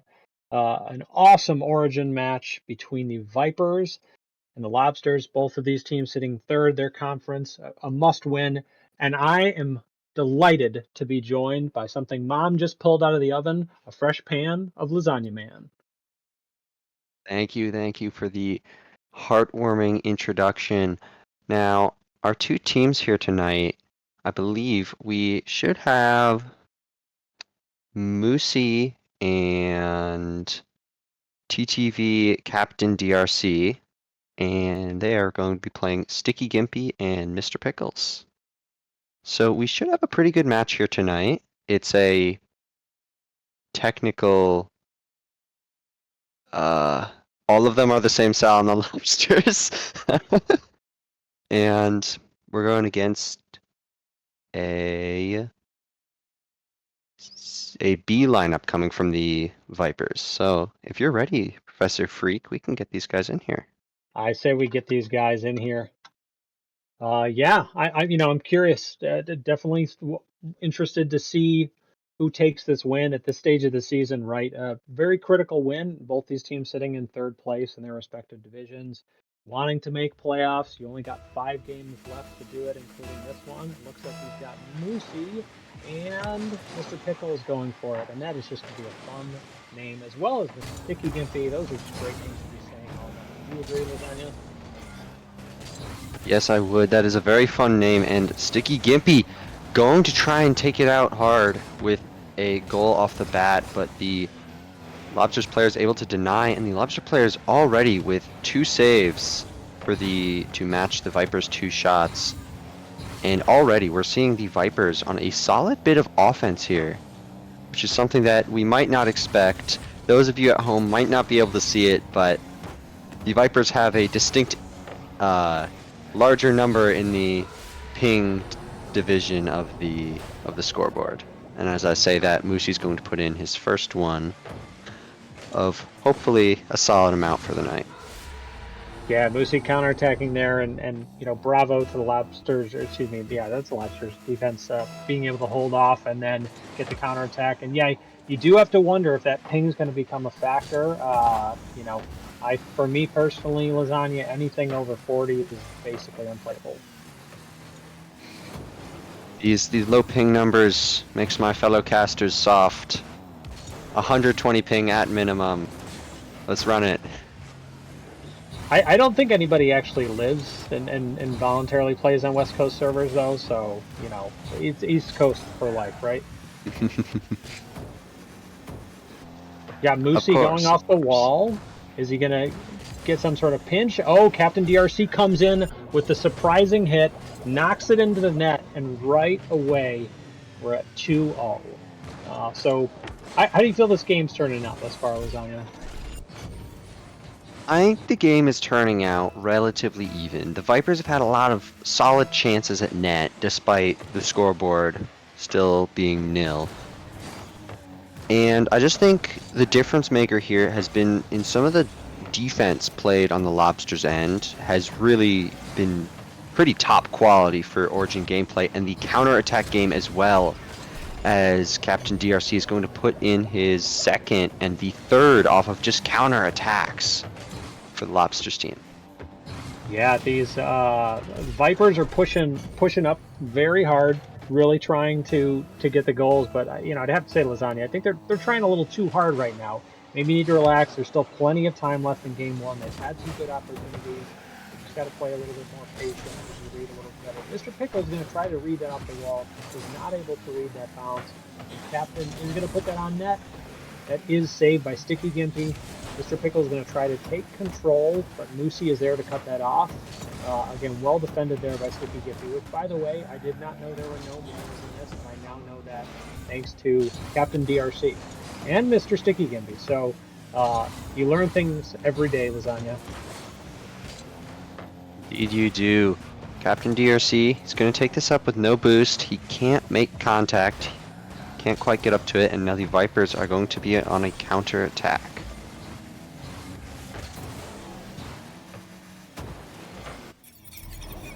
And there is the first goal for the Vipers. Some sustained offensive pressure. Mr. Pickles, maybe some calculated fakes there. And then Captain Dr. C, that's what I'll call him for this game, just not able to make a good save, get that ball clear. And 3-1. So Vipers could potentially be turning things around. Mr. Pickles should have that ball, but it does get hit by Moosey, but Mr. Sticky Gippy can follow that one up. Again, getting some names confused.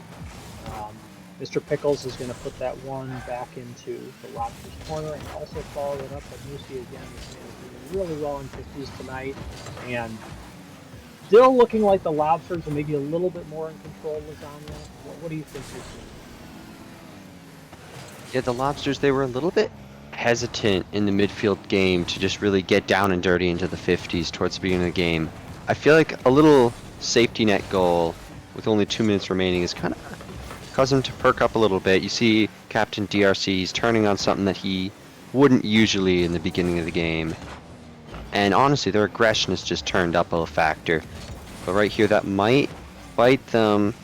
But no, a good back pass to Captain DRC keeps that out. And the Lobster's getting a bit physical there. Moosey can't quite put that on net, but he goes in, almost rotates there for a demo. We can really just feel the pressure ramping up on the Vipers net. You'd almost say it's like a vice grip or like vice claws. But yeah, definitely Lobsters applying quite a bit of pressure. I would say the Vipers maybe looking a little bit awkward in just their ability to get out of defense, maybe a little bit panicky. It is still early, it's only game 1, but it does seem like the Lobsters have been solidly in control. That ball is going to bounce out. Can Moosey backwards hit it? He does, and gets the 4th goal. So yeah, Lasagna, I'd say this is looking fairly one-sided right now. Lobsters seem to have this in control.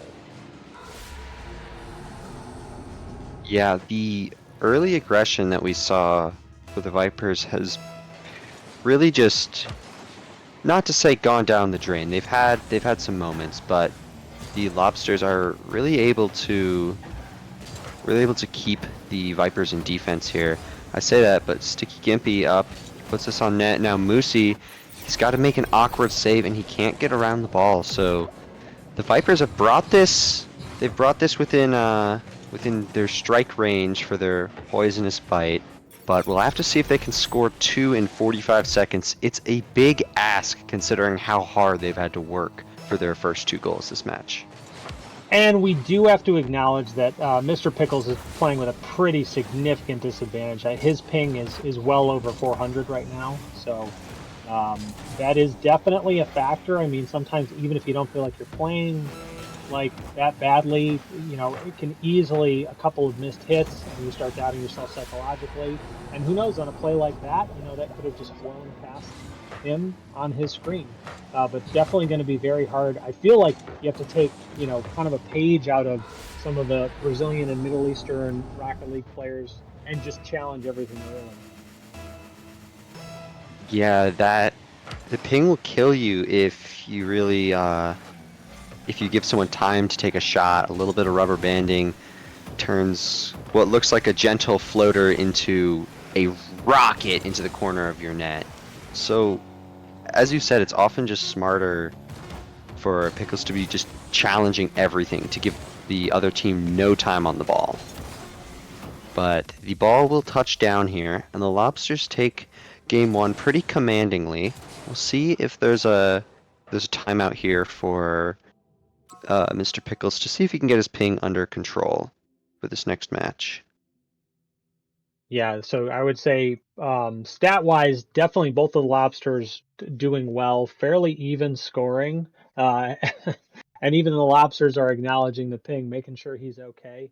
But yeah, I would say that's kind of the story here right now. And you have to imagine, Lasagna, this is a pretty big factor. Is if you're Sticky Gimpy, you might be frustrated just you know, trying to play and feeling like your teammate is unreliable through no choice of his own.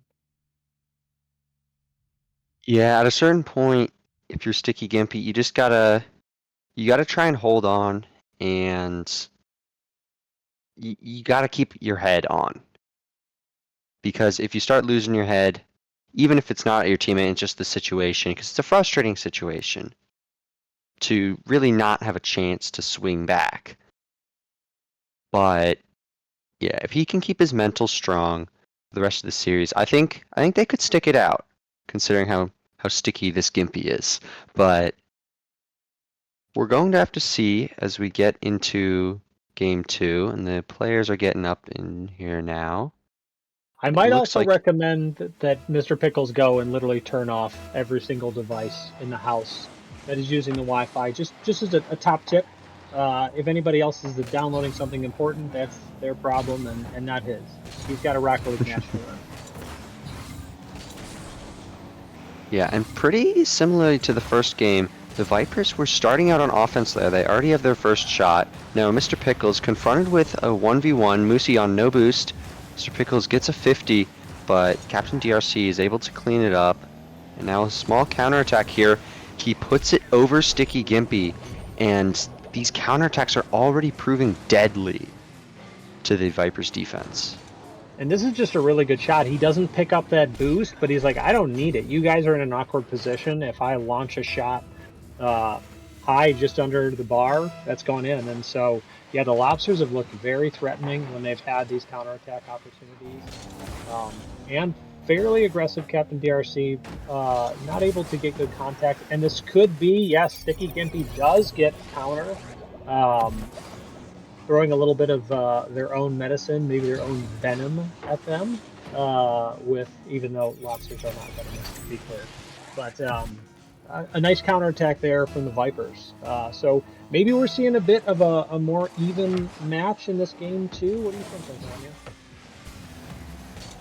Yeah, I think Mr. Pickles, he'll take a little bit of time. He'll get a little bit more used to the ping and how he has to challenge and play the game. I think Sticky Gimpy will get used to what his teammate can and can't hit. And I expect in the next couple games, even if they don't win this game too, that the Vipers will begin playing just overall better. As Mr. Pickles making a solid save off the backboard, but accidentally taking his teammate's boost. Now a little bit awkward on the Vipers' defensive line. But Mr. Pickles, he's going to take it over 1. He's going to take it over 2, and Mr. Pickles, ping equals skill is confirmed as he beats both Lobsters players to put the Vipers up 2-1. You know, this could be a 300 IQ move because if he scores and they win this game, all he has to be is like, what, you guys can't beat me on 500 ping? What's your problem? Exactly, it's psychological warfare. A nice touch say. in the corner by Sticky Gimple there. That was an awkward ball that Moosey put on. Mr. Pickles, yeah, definitely. I think he's getting more comfortable with this ping. And so we're definitely seeing him do more this game. Captain is going to drop that down to Moosey. Going to play it into the corner. Probably going to look for a center ball. Can he get the center in position? Just misses, and his teammate gets demoed. A good demo there by Sticky Gimpy. Mr. Pickles having a little bit of trouble collecting that, but Sticky Gimpy's going to bail him out. And yeah, I definitely say, Lasagna, like the Vipers are looking much stronger in this game for whatever reasons you want to say. Yeah, although for the past couple seconds they have not been able to get a lick of offense, I cast our curse to just go straight into the Lobsters' end. But they can't really follow up for any extended periods of offense. They're not able to confidently challenge a clear ball in the midfield, but they're able to get these isolated counterattacks here and there, and I think that's going to be just a deciding factor in their victory or loss. But as I say that, Mr. Pickles making a little bit of a mistouch, puts this center, and Captain DRC just tosses that into the top of net and ties this game up. Hits that one home with gusto. Yeah, this man doesn't take over the nets easy. He hits them in hard. But yeah, you know, again, you see a misplay like that, and you're like, is it ping related? Is it something else? I almost wonder if you're Mr. Pickles, if it's just easier to not even think about your ping and just assume everything's normal. But we've got another counterattack opportunity, and I tell you, Lasagna, Captain is doing everything this game. He absolutely is. He is that is actually his hat trick. He's shooting 3 for 4, and he's been doing a lot of work in the midfield too, with a lot of collections and solid rotations back, and give his teammate a lot of space and confidence to work with. Here he is, going in for one more midfield challenge, and an interesting boost steal there. I might not have gone for that one myself. That was a little bit risky, but he is up 1. He scored 3 for a reason. That way they can be scored on 3 times without losing. They are his goals to work with. As I say that, Moosey's going to pick up one of his own and put this Lobsters team up 2 with a minute 30 left. Same situation as game 1, but the Vipers coming back stronger. They also have more time to make up this deficit. Yeah, this game has turned around pretty quickly in what looked like a much improved performance from the Vipers. You're right, there is still a good amount of time, but some awkward plays, and again, who knows how big of a factor that ping is playing. But the Vipers have got to find some offense. They've got to find an opportunity to strike. Absolutely, this might be their opportunity right here, but neither of them have any boost to get the job done. Moosey's going to come in, he has some boost, and he's just going to have a free drive in, but a little bit of a miss there. Galloway's class of open net shooting, but he's going to take this one home with a solid flick from the corner. Yeah, Moosey just decided, you know what, that goal was too easy, so I'm just going to go for a harder shot here, flick over the opponent. But yeah, I feel like the Vipers were playing with more confidence than on that last play while they were in defense. They just look uncomfortable. They're low on boost, which again, probably credit for the Lobsters on that. But yeah, they seem to be panicking, double committing, so they just need to relax and focus on the more aggressive challenges that they were doing earlier. And hopefully they can turn this around. Either that or fix Mr. Pickle's internet. Yeah, we're seeing a little bit of awkwardness on the Lobsters end. Moosey's the only one with boost, and Sticky Gimpy is going to realize that, and if he beats Moosey, then Captain DRC really doesn't have anything to work with on the goal line, and the Vipers are able to put their third one in and bring this game within striking distance. Yeah, great goal there. Oh no! Oh, no. You work so hard, and then you have an immediate kickoff that goes straight into your net, and you do have Mr. Pickles again. That looks like a little bit of a laggy kickoff.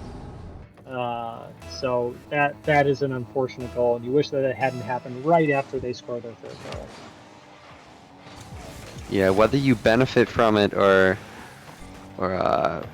feel its bite, you really feel for the team that gets scored on a kickoff goal like that, especially if you're up enough goals to be comfortable. With 13 seconds left in this match, Sticky Gimpy's not able to put that clear ball on net, and it looks like Moosey is going to carry this one out. And the ball will be kept up so far in midfield. And no one is able to get... Man! I thought for sure no one was getting that, but the ball does touch the ground, and the Lobsters are on match point for this series. Yeah, lasagna. I mean, I think the Vipers fought back valiantly. I still think the ping is a big factor, though. You got to give credit to Mr. Pickles making 4 saves on what probably were balls that were moving very funny to him. But the Lobsters came back from behind with their trademark counterattack, as well as just had a lot of offensive pressure. So unfortunately, Mr. Pickles is saying his Wi-Fi is acting up, but they've got no one else available to play. So credit to them, good sportsmanship, good for them sticking in there, and rather than taking a forfeit or something, they're fighting it out. So love to see him turn it around this next game. Do you think there's a chance they could do that, Lasagna? I definitely think there is. When they were up in this game too, they really didn't seem to not necessarily step off the gas, just that they weren't prepared for a counter attack from the Lobsters. And I think if they can really lock down that middle of the game, that 1 minute 30 second in to about 2 minutes 30 seconds in, and they can lock down the answers from the what do we have here?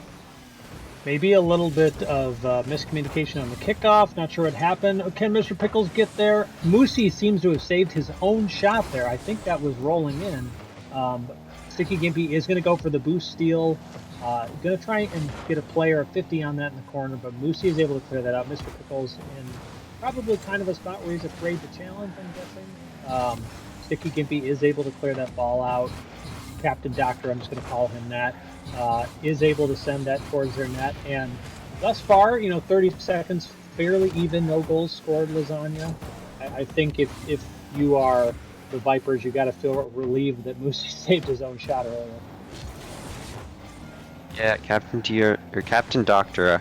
I will also adopt the Professor Freak language or lingua franca. Captain Doctor, he's putting another shot on, and he's back to doing some work in midfield. He's going to have another early challenge on this, but he doesn't have any boost. He gets this mid, and Mr. Pickles with a good save, and now a counter attack if he can get this on net or towards the middle of the field. But Captain Doctor is able to get back on that. Now the ball is floating over the Lobsters net, and it keeps going center. Let's see if Mr. Pickles can get this shot solidly on net. He can't, and now the Lobsters, they're trying to look for a counterattack here, but Sticky Gimpy, he is shutting them down, and this is what they're doing at the beginning of these games, before the Lobsters score their goals, and before the Vipers get the early 1 or 2 that they were having success with in the previous 2 games. Yeah, definitely challenging more quickly in the midfield, keeping the Lobsters pinned back more. They still are dangerous on the counterattack, and I think it's hard because Mr. Pickles is playing a little bit more cautiously probably than he normally would, but this could be a good play. How does Captain Doctor handle that? Sticky Gimpy coming in and putting that ball in the net. So I would say really solid pressure right now from the Vipers, all things considered, keeping the Lobsters pinned back. And getting a goal, and is that their first lead? If I'm recalling, oh no, they've had a lead, but still, good on them. Their first lead that's this late into the game, really. Now, if you're the Vipers, you can't step off the gas. We see Sticky Gimpy, another instant challenge in the midfield, and he's immediately hunting for a demo here, hunting for a bump, and then the quick rotate back. Sticky Gimpy, he's got to be playing on all fronts this game.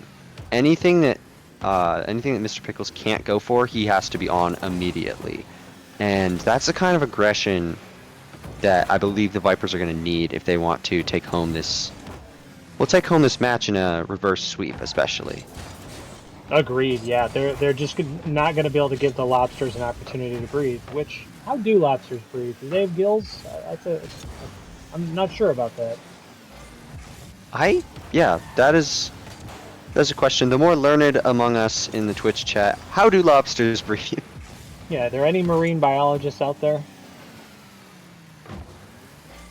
A little bit of an awkward touch, but Sticky does get it back. So maybe he calculated that the entire time. Moosey on a solo play. Again, challenge early by Mr. Pickles. Not letting those Lobsters get comfortable, and a great pinch by Sticky Gimpy is going to put that back. And you know what? It's just like you said, Lasagna, that keeping up that pressure, not giving the Lobsters an opportunity to get comfortable, getting into their rhythm. Seems that, the instant challenges are kind of keeping the Lobsters at bay. They don't have a lot of time to make sure they have boost for their offensive plays. And it's really hard for them to put shots at net when you have a player directly on you, or you don't exist on the field at all. Sticky Gimpy looking for a good demo, and he tries to put this on net, but he can't quite get it. But the Lobsters, the Vipers, are still on offense here. But the Lobsters, a little bit of a clear. Moosey with a good play in midfield, and what is going on with Captain DRC? Did he disconnect? How the turntables. He sure did. Man, so the Vipers, a little bit of sportsmanship. They're just letting the clock run out. Yes, Captain DRC, he did crash. looks like the Lobsters are going to pseudo forfeit this game as they let the clock run out. And the And- Vipers, you got to breathe a sigh of relief there. If you're the Vipers, is this a satisfying way to win? I mean, I'm not sure. I feel like I could go either way. On the one hand, you're at the disadvantage with Mr. Pickle's internet, but on the other hand, you're like, oh, wouldn't it have felt great to beat them just straight up? Yeah, it would. It's definitely a power move to beat someone when you're on high ping, and it looks like the game might be back on for these final seconds. Sticky Gimpy, he's going to try and kill this out, but the Lobsters, they're moving in an offensive direction, and the ball does touch, and the Vipers, they're looking at a reverse sweep here. They've got a little bit of momentum under them, and they were definitely playing way more solid. For a good 4 minutes, they kept out every single Lobster advance and put just a lot of pressure on as well. Yeah, absolutely. They definitely pressure was the story there. Just not getting the Lobsters the opportunity to get anything going on offense, get any solo plays, or even an awkward 50 in front of the net. That's an easy finish. We do have a timeout coming from the Lobsters. It looks like there was another crash by Captain Doctor, so we're gonna wait for that to happen. In the meantime, and I'm sure that the Twitch viewers are all extremely eager to hear this. We do now hear that lobsters do have 1 gill per leg, so that has been established. Lobsters do breathe via gills. None other than our streamer Thor is apparently a crustacean expert, which is something I did not know about him.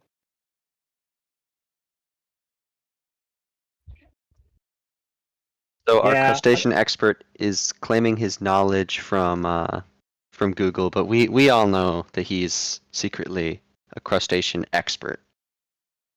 he's what you like to call a crab person. Absolutely. And as we're waiting for this timeout to go through and the next game to commence, I'm just thinking, what changed from the Lobsters and what changed from the Vipers in that game 3 there?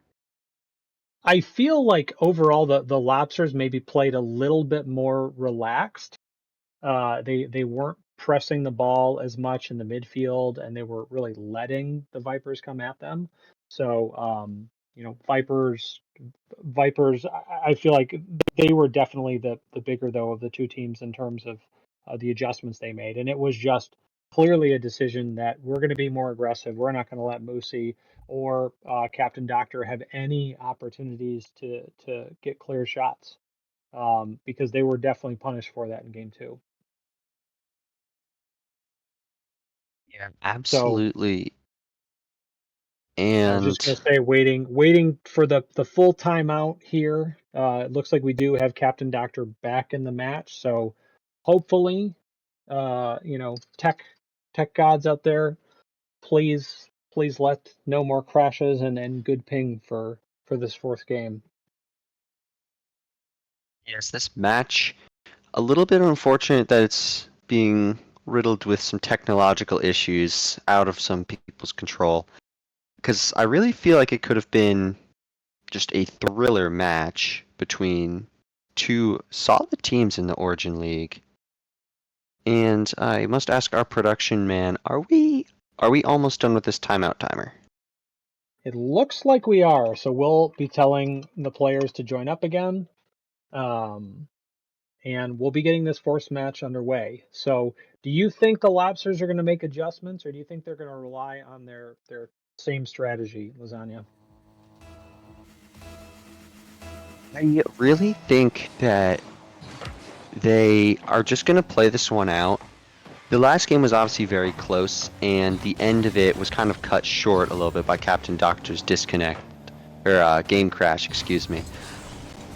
So I'm thinking they might play this one out, and if they have some issues, and Mr. Pickles, he's going to come out blazing, just flies up the field and puts this scarcely onto the net, but it's just enough to sneak by the defender, and the post giving him a little bit of a help there is a payback for all of the all the ping issues this match.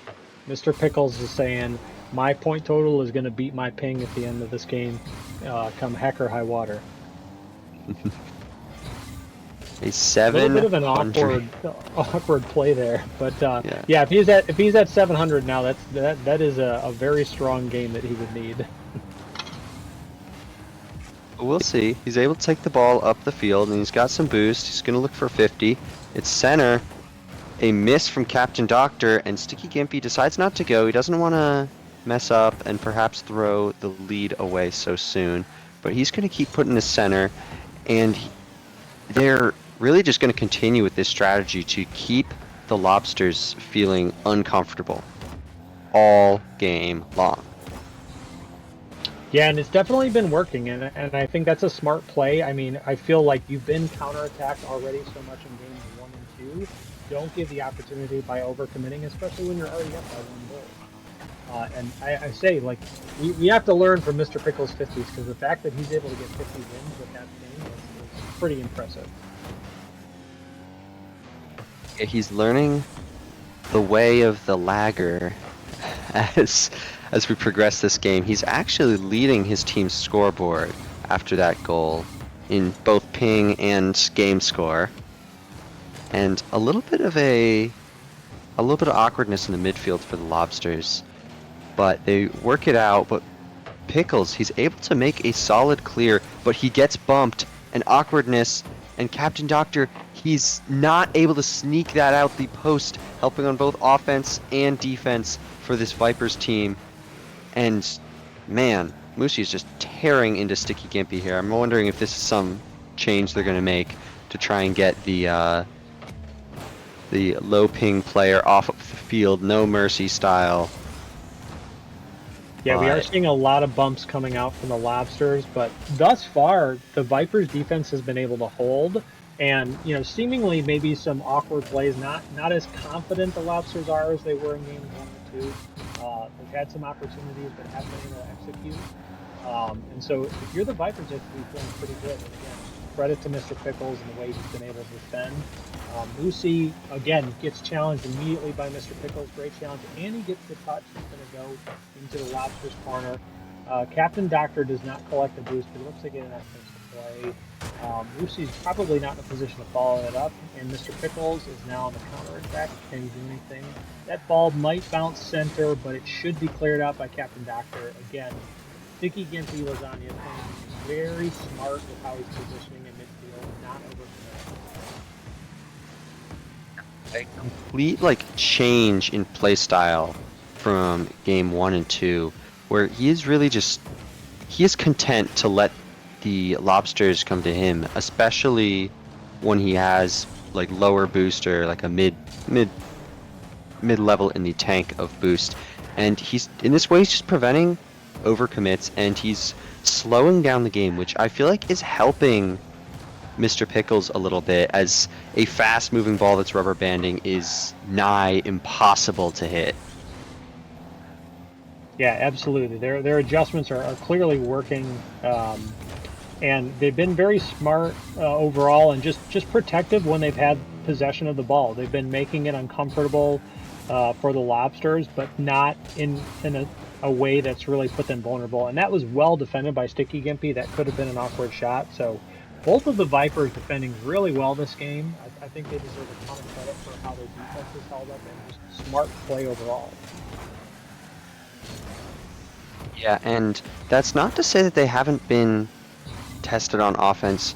2 shots coming from the Lobsters only, but just a lot of bumps and demos. And I might take this moment to comment on how even these teams are. There has only been 4 shots this game. There's so much midfield play. Oh, Captain Doctor not able to get that one in, and that's if they lose this game, they're going to look back on that opportunity as an unfortunate one. So close. We all know that sometimes the ball's going too fast for you to connect. Musi's maybe got one more opportunity, chooses to let it drop. I think he just didn't feel good about that but then it hits the ground. And the Vipers have won game number 4, and we are going to game 5. This is a pretty awesome turnaround, Lasagna. Gotta say, it's a little bit of the story of the underdogs. The Vipers, they were kind of feeling it game 1 and 2, but they got their rotations in order, and they figured out how to play with a little bit of a disadvantage, and now really one of the most even games we've seen so far. 5 shots total. The entire match, there are 5 registered shots, which is insane. The amount of just midfield play and 50-50s and boost stealing and bumping and honestly just a trench warfare of a game 4 is really impressive and just a solid testament to our Origin players who are often said to not have good matches, but this one clearly saying different. And as I say that, Captain Doctor, his game crashing again, but it looks like he's back. So we'll for this game 5, I'm curious, Lasagna. Like, I feel now as the Lobsters, you've got to be feeling the pressure, thinking, "Oh my gosh, these guys have come back. He's got 500 ping. We have to get this win." So I just think by playing as well as they have, the Vipers have put a ton of pressure on the Lobsters. Yeah, it's not only the pressure of just playing well, but it's the pressure of not losing to someone on 500 ping. And Exactly. Sticky Gimpy, a little bit of a miss, followed by Mr. Pickles, not expecting to have to jump for the ball, does not make contact, and Captain DRC, shortly after reconnecting, just has a nice open end to fly into net. How quickly can the Vipers answer that? I mean, I would say a little bit of a panic there. Sticky Gimpy didn't go immediately for that. Weren't the Lobsters going for it? And missed opportunity that was an open net. And here comes a potential attack from Captain Doctor, does miss. Mr. Pickles is able to defend it well. Playing nice low, but it looks like, hit the ball, maybe a miscommunication there. A good demo there by Captain Doctor, though. Sticky Gimpy off of it. And he is back. But again, another miss, and there's an open net, and well done by Sticky Gimpy to execute. I'm not sure what happened to the Lobster players there. It looked like maybe, I think Moosey appropriately called out thinking that Captain Doctor is the better play, and then just unfortunately a miss. So tied now, 4:15 left. Gotta love it. A little bit of over-aggression and a little bit of panic as Captain Doctor saw Sticky Gimpy just running up there to go challenge him. And again, a little bit of a miss, such a little bit of a spot of panic as the ball floated above the Lobster's net and an accidental center from Mr. Pickles from Moosey. And Mr. Pickles, he's just in the right spot at the right time, and he sees this happen. He's just able to capitalize. Yeah, you've got to be feeling really good about that if you're Mr. Pickles, and frustrated if you're the Lobsters. That's not the type of play you want to have happen right now, especially not at this stage in the game. And if the Vipers can play defense like they did last game, then they've got to be feeling pretty confident. But Captain Doctor does have an opportunity. Going to go for a longer shot. Did have some great success with his shooting earlier, especially in game 2. But, oh no, Moosey accidentally bouncing center, but Captain Doctor is there. Moosey gets demoed for his trouble. Mr. Pickles is there, misses, but Sticky Gimpy is right there, gets the pot. But Moosey is, oh no, not like that! Oh, that's so unfortunate. Oh. Just a little bit of pressure from the demo threat. He jumps not in the way he wants to and accidentally touches that into his own net. I believe that was in regardless, so he had to do something, but that's not what you want to have happen on match point for, well, both teams actually. But it feels more of a match point for the Vipers, who have really just been hot the last couple of games. Yeah, a surprising amount of mistakes coming out from the Lobsters. Moosey unfortunately making a couple of mistakes. Can he make up for it? Well defended by Sticky Gimple there, and it looks like we have a Rule 1 in the net. Captain Doctor almost ends it right away, but this, Lasagna, this has to hugely favor the Vipers right now if he's got a Rule 1. Yeah, Sticky Gimpy, we've seen him do a lot solo with a lot of bumps, demos, boost steals, early challenges, and Captain Doctor with no boost. And Sticky Gimpy, he's able to sneak that past him out of the corner. And man, you are feeling it if you're the Lobsters right now. You have to make up a 3-goal deficit with only half the game left, and the very last goal, you feel good about respecting the rule 1, but you feel bad that you just got scored on off of that. Exactly. The Lobsters are in boiling water, and they've got to find a way to get out. So you've Yeah, got Moosey. Moosey putting that one center just off the post, but Captain Doctor is able to clean that up, and that's got to be a nice breather, a nice little bit of a break. You have almost 2.5 minutes left, almost half the game, and now it's only a 2-goal game. So this is still very winnable for the Lobsters, but they've really got to avoid some of the mistakes they've been making. I'm gonna call it here. It's going to overtime. It's gonna happen. It's in the script. I wrote it. You're not supposed to say those things on stream. That's one of the things we're not supposed to do. But no, there's no such. There's no script. There's no script. There's no such script. We didn't totally lie about Mr. Pickles' ping this entire time to create drama. A good demo there coming in from Sticky Gimpy. Going to play this center, but Captain is staying patient. But it is getting a little bit do or die time now for the Lobsters. They've really got to make the best of every opportunity they've got, and that's a good clear. And I don't know where Lucy was. Did he get demoed? He is able to defend that. Going to carry the ball, but Mr. Pickles is there, and he's going to... Oh, that's a big miss, but Lucy's not able to execute. Can Captain Doctor get there? No, he's not able to. That was a great opportunity for the Lobsters, Lasagna, but unfortunately they didn't close out. And Sticky Gimpy makes it one more. Are you sure you wrote that script? Yep, I wrote it. Every word. But it's... The Lobsters, I know they have it in them to bring this to overtime. They've had pressure, and they've had shots, and they've had 2 goals out of the 5 they'll need this in the next 2 minutes to make it to overtime. But it's hard to convince me that they have what it takes to take it to overtime, especially up against not necessarily... Oh man, they needed that one. Not only against this Vipers offense, but this Vipers defense. They've been making it really hard, not only on the goal line, but just in and around their goal and at midfield. They've been making it really hard for the Lobsters to get anything going.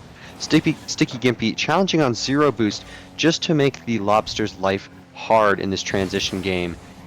And the Vipers are just content to take 50s in midfield and take long, booming clears down the field. So we got to see what we got to see what the Lobsters can pull together, and Captain Doctor, a little bit of shooting nerves, but Moosey, he brings us within 2 with 25 seconds left in the game. And a very good bump there by Captain Doctor, clearing out Mr. Pickles, and this is what the Lobsters have to do. They have to score with every good opportunity, and they need to be looking for more plays like that. But it's doable, but this is tight, and you don't want to have a missed kickoff like that.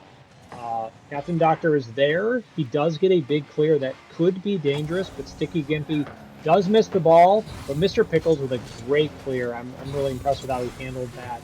That's going to make it nearly impossible for the Lobsters to come back. Moosey's going to go for the consolation, but even Sticky Gimpy is not going to give him that. He's saying you're not getting one more. Oh, who's actually getting one more is Sticky Gimpy is going to put his 5th in for this match. Wow, almost joining the 1,000-point club. He has really just put the Vipers offense on his back with some of the challenges and some of the boost steals and bumps and shots, and frankly the goals too. He has quite a couple of those. But wow, just an impressive game from both Vipers players here, and we will see. And we do not have time for an interview, unfortunately. Between the timeout and the 5 games, we have run into all of our sleep schedules here. So yeah. Thank you guys all for coming out. And if you don't have anything else to mention to our chat here tonight, Freak, then shall we take it out? No, just I gotta commend the players. That was an awesome matchup and some unfortunate circumstances and some real adversity that the Vipers faced. So a ton of credit to those guys for being able to turn that series around, get a win. They got a little help from Captain Doctor's game crashing, but they really closed that out, and it was an awesome series to watch. A very unique one at that. So. Grateful for everyone for watching the stream and getting to participate. And that's all I have. But we've got more Rocket League tomorrow and Sunday, so keep sticking around. Anything else from you, Lasagna? And with that, we reach the end of another night in FDL, and thank you everyone again for coming out, and have a good night.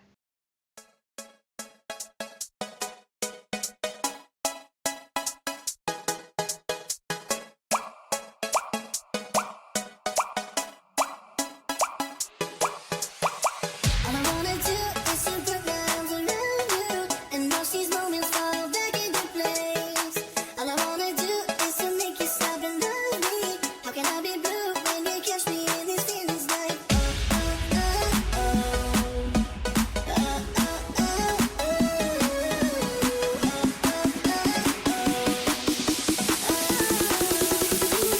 okay. I love you, I do need you, I do love you, I do need you, I love you, I do need you, oh, I love you, I do need you, oh, I love you, I do need you, I do love you, I do need you, I love you, I do need you.